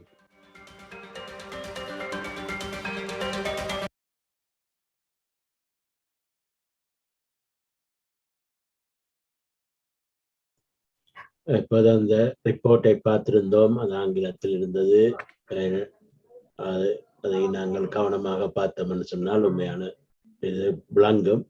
அதே நேரத்தில் Boris Johnson அவர்கள் இங்கே இருந்து பயங்கரமாக துள்ளிக் கொண்டிருக்கின்றார். அவர் துள்ளிக் கொண்டிருக்கின்றது காரணம் அவருடைய இப்ப இந்த ரஷ்யன் கிரைசிஸ் வந்திருக்காட்டிக்கு அவர் இந்த அளவுக்கும் இம்பீச் பண்ணப்பட்டோ அல்லது இந்த தன்னுடைய பிரைம் மினிஸ்டர் போஸ்டை ராஜினாமா பண்ணி கொண்டு போற அளவுக்குத்தான் இந்த ரஷ்யன் கிரைசிஸுக்கு முதல் ரஷ்யன் யுக்ரைன் கிரைசிஸுக்கு முதல் அவருடைய நிலைமை இருந்தது. என்னன்னு சொன்னால் எந்த நாட்டினுடைய பிரைம் மினிஸ்டருக்கும் மேலேயும் அதாவது இந்த பிரித்தானியா இந்த அளவு கால ஆட்சியில் எந்த பிரைம் மினிஸ்டருமே ஒரு ஸ்காட்லாந்து யார்டாலேயோ அல்லது இந்த என்ன மெட்ரோபாலிட்டன் போலீஸால இன்வெஸ்டிகேட் பண்ணப்பட்டு அவருக்கு மேல கேஸ் இருக்கின்ற ஒன்றும் நடக்கல. ஆனா அதே நேரம் இவருக்கு மேல கேஸ் இப்ப இருக்கின்றது. அந்த நிலைமையில அவர் இப்ப பயங்கரமா இது பண்ணி கொண்டிருக்கின்றார். இதன் மூலமாக அவர் வெளியில அவர் ஷோமேன் என்றது எல்லாருக்கும் தெரியும். அப்ப அவர் இதில இருந்து எப்படின்னா தப்புவதற்காக இந்த இதை பாவித்துக் கொண்டிருக்கிறார். ஆனால் ஒரே ஒரு விஷயம், இப்ப இன்றைக்கு ரஷ்யன் பிரசிடென்ட் சொல்லி இருக்கின்றார், போரிஸ் ஜான்சன் எவ்வளவுக்கு துள்ளுகின்றாரோ எவ்வளவுக்கு தனக்கு எதிராக இது பண்றாரோ முதலாவது நியூக்ளியர் பாம் லண்டனை நோக்கித்தான் வருகின்றது என்று. ஆகையால கடவுளைத்தான் நாங்க கடவுளைத்தான் என்று சொன்னால் நியூக்ளியர் பம்பை இந்த உலகத்தில் முதலாவது ஏவக்கூடிய நிலையில் இருப்பவர் புட்டின். அவருக்கு அந்த கட்ஸ் இருக்கின்றது. ஆகையால இதை நாங்கள் சிறிதாக பார்த்து கொண்டிருக்க முடியாது. கடவுள் தான் எங்களை எல்லோரையும் காப்பாற்றணும். இலங்கையில இருந்து இங்க நாங்க ஓடி எங்களுடைய உயிரை காப்பதற்காக ஓடி வந்திருக்கின்றோம். கடைசியில் எங்களுடைய குடும்பங்கள் ஈராக நியூக்ளியர் என்று சொன்னால் ஒரு தரம் சர்வை பண்றதுக்கு ஒரு தரம் கூட சர்வை பண்ண முடியாது. லண்டன்ல வாழுகின்ற அந்த பொம்பு இப்ப இருக்கின்ற பொம்புகள் என்ற தாக்கம் 100 கிலோமீட்டர் என்று 100 மைல் என்று சொல்லுவார்கள். ரேடியஸ் ஃபர்ஸ்ட் தாக்கம். 2வது தாக்கம் அதுல இருந்து 180 கிலோமீட்டர்ஸ் அல்லது மைல்ஸ். அப்ப அது லீட்ஸ் மட்டும் போகும், அதுக்கு மேலேயும் போகும். ஆகையால இந்த இதுகள் எல்லாம் எங்களுக்கு ஒரு மிகவும் ஒரு ஆபத்தான நிலைமையில் தான் நாங்கள் பிரித்தானியாவில் வாழ்ந்து கொண்டிருக்கின்றோம். நிச்சயமாக அந்த நிலைமைக்கு இந்த யுக்ரைன் ரஷ்யா பிரச்சனை தள்ளப்படாமல் இருப்பதற்கும் உலகத்தையும் கடவுள் காப்பாற்றுவர், எங்களையும் காப்பாற்றுவர் என்று கூறிக்கொண்டு இந்த நிகழ்ச்சியை முடிவுக்கு கொண்டிருக்கின்றேன். தமிழரின் தலைவிதி தமிழரின் கையில், தமிழரின் தாகம் தமிழர் தாயகம்.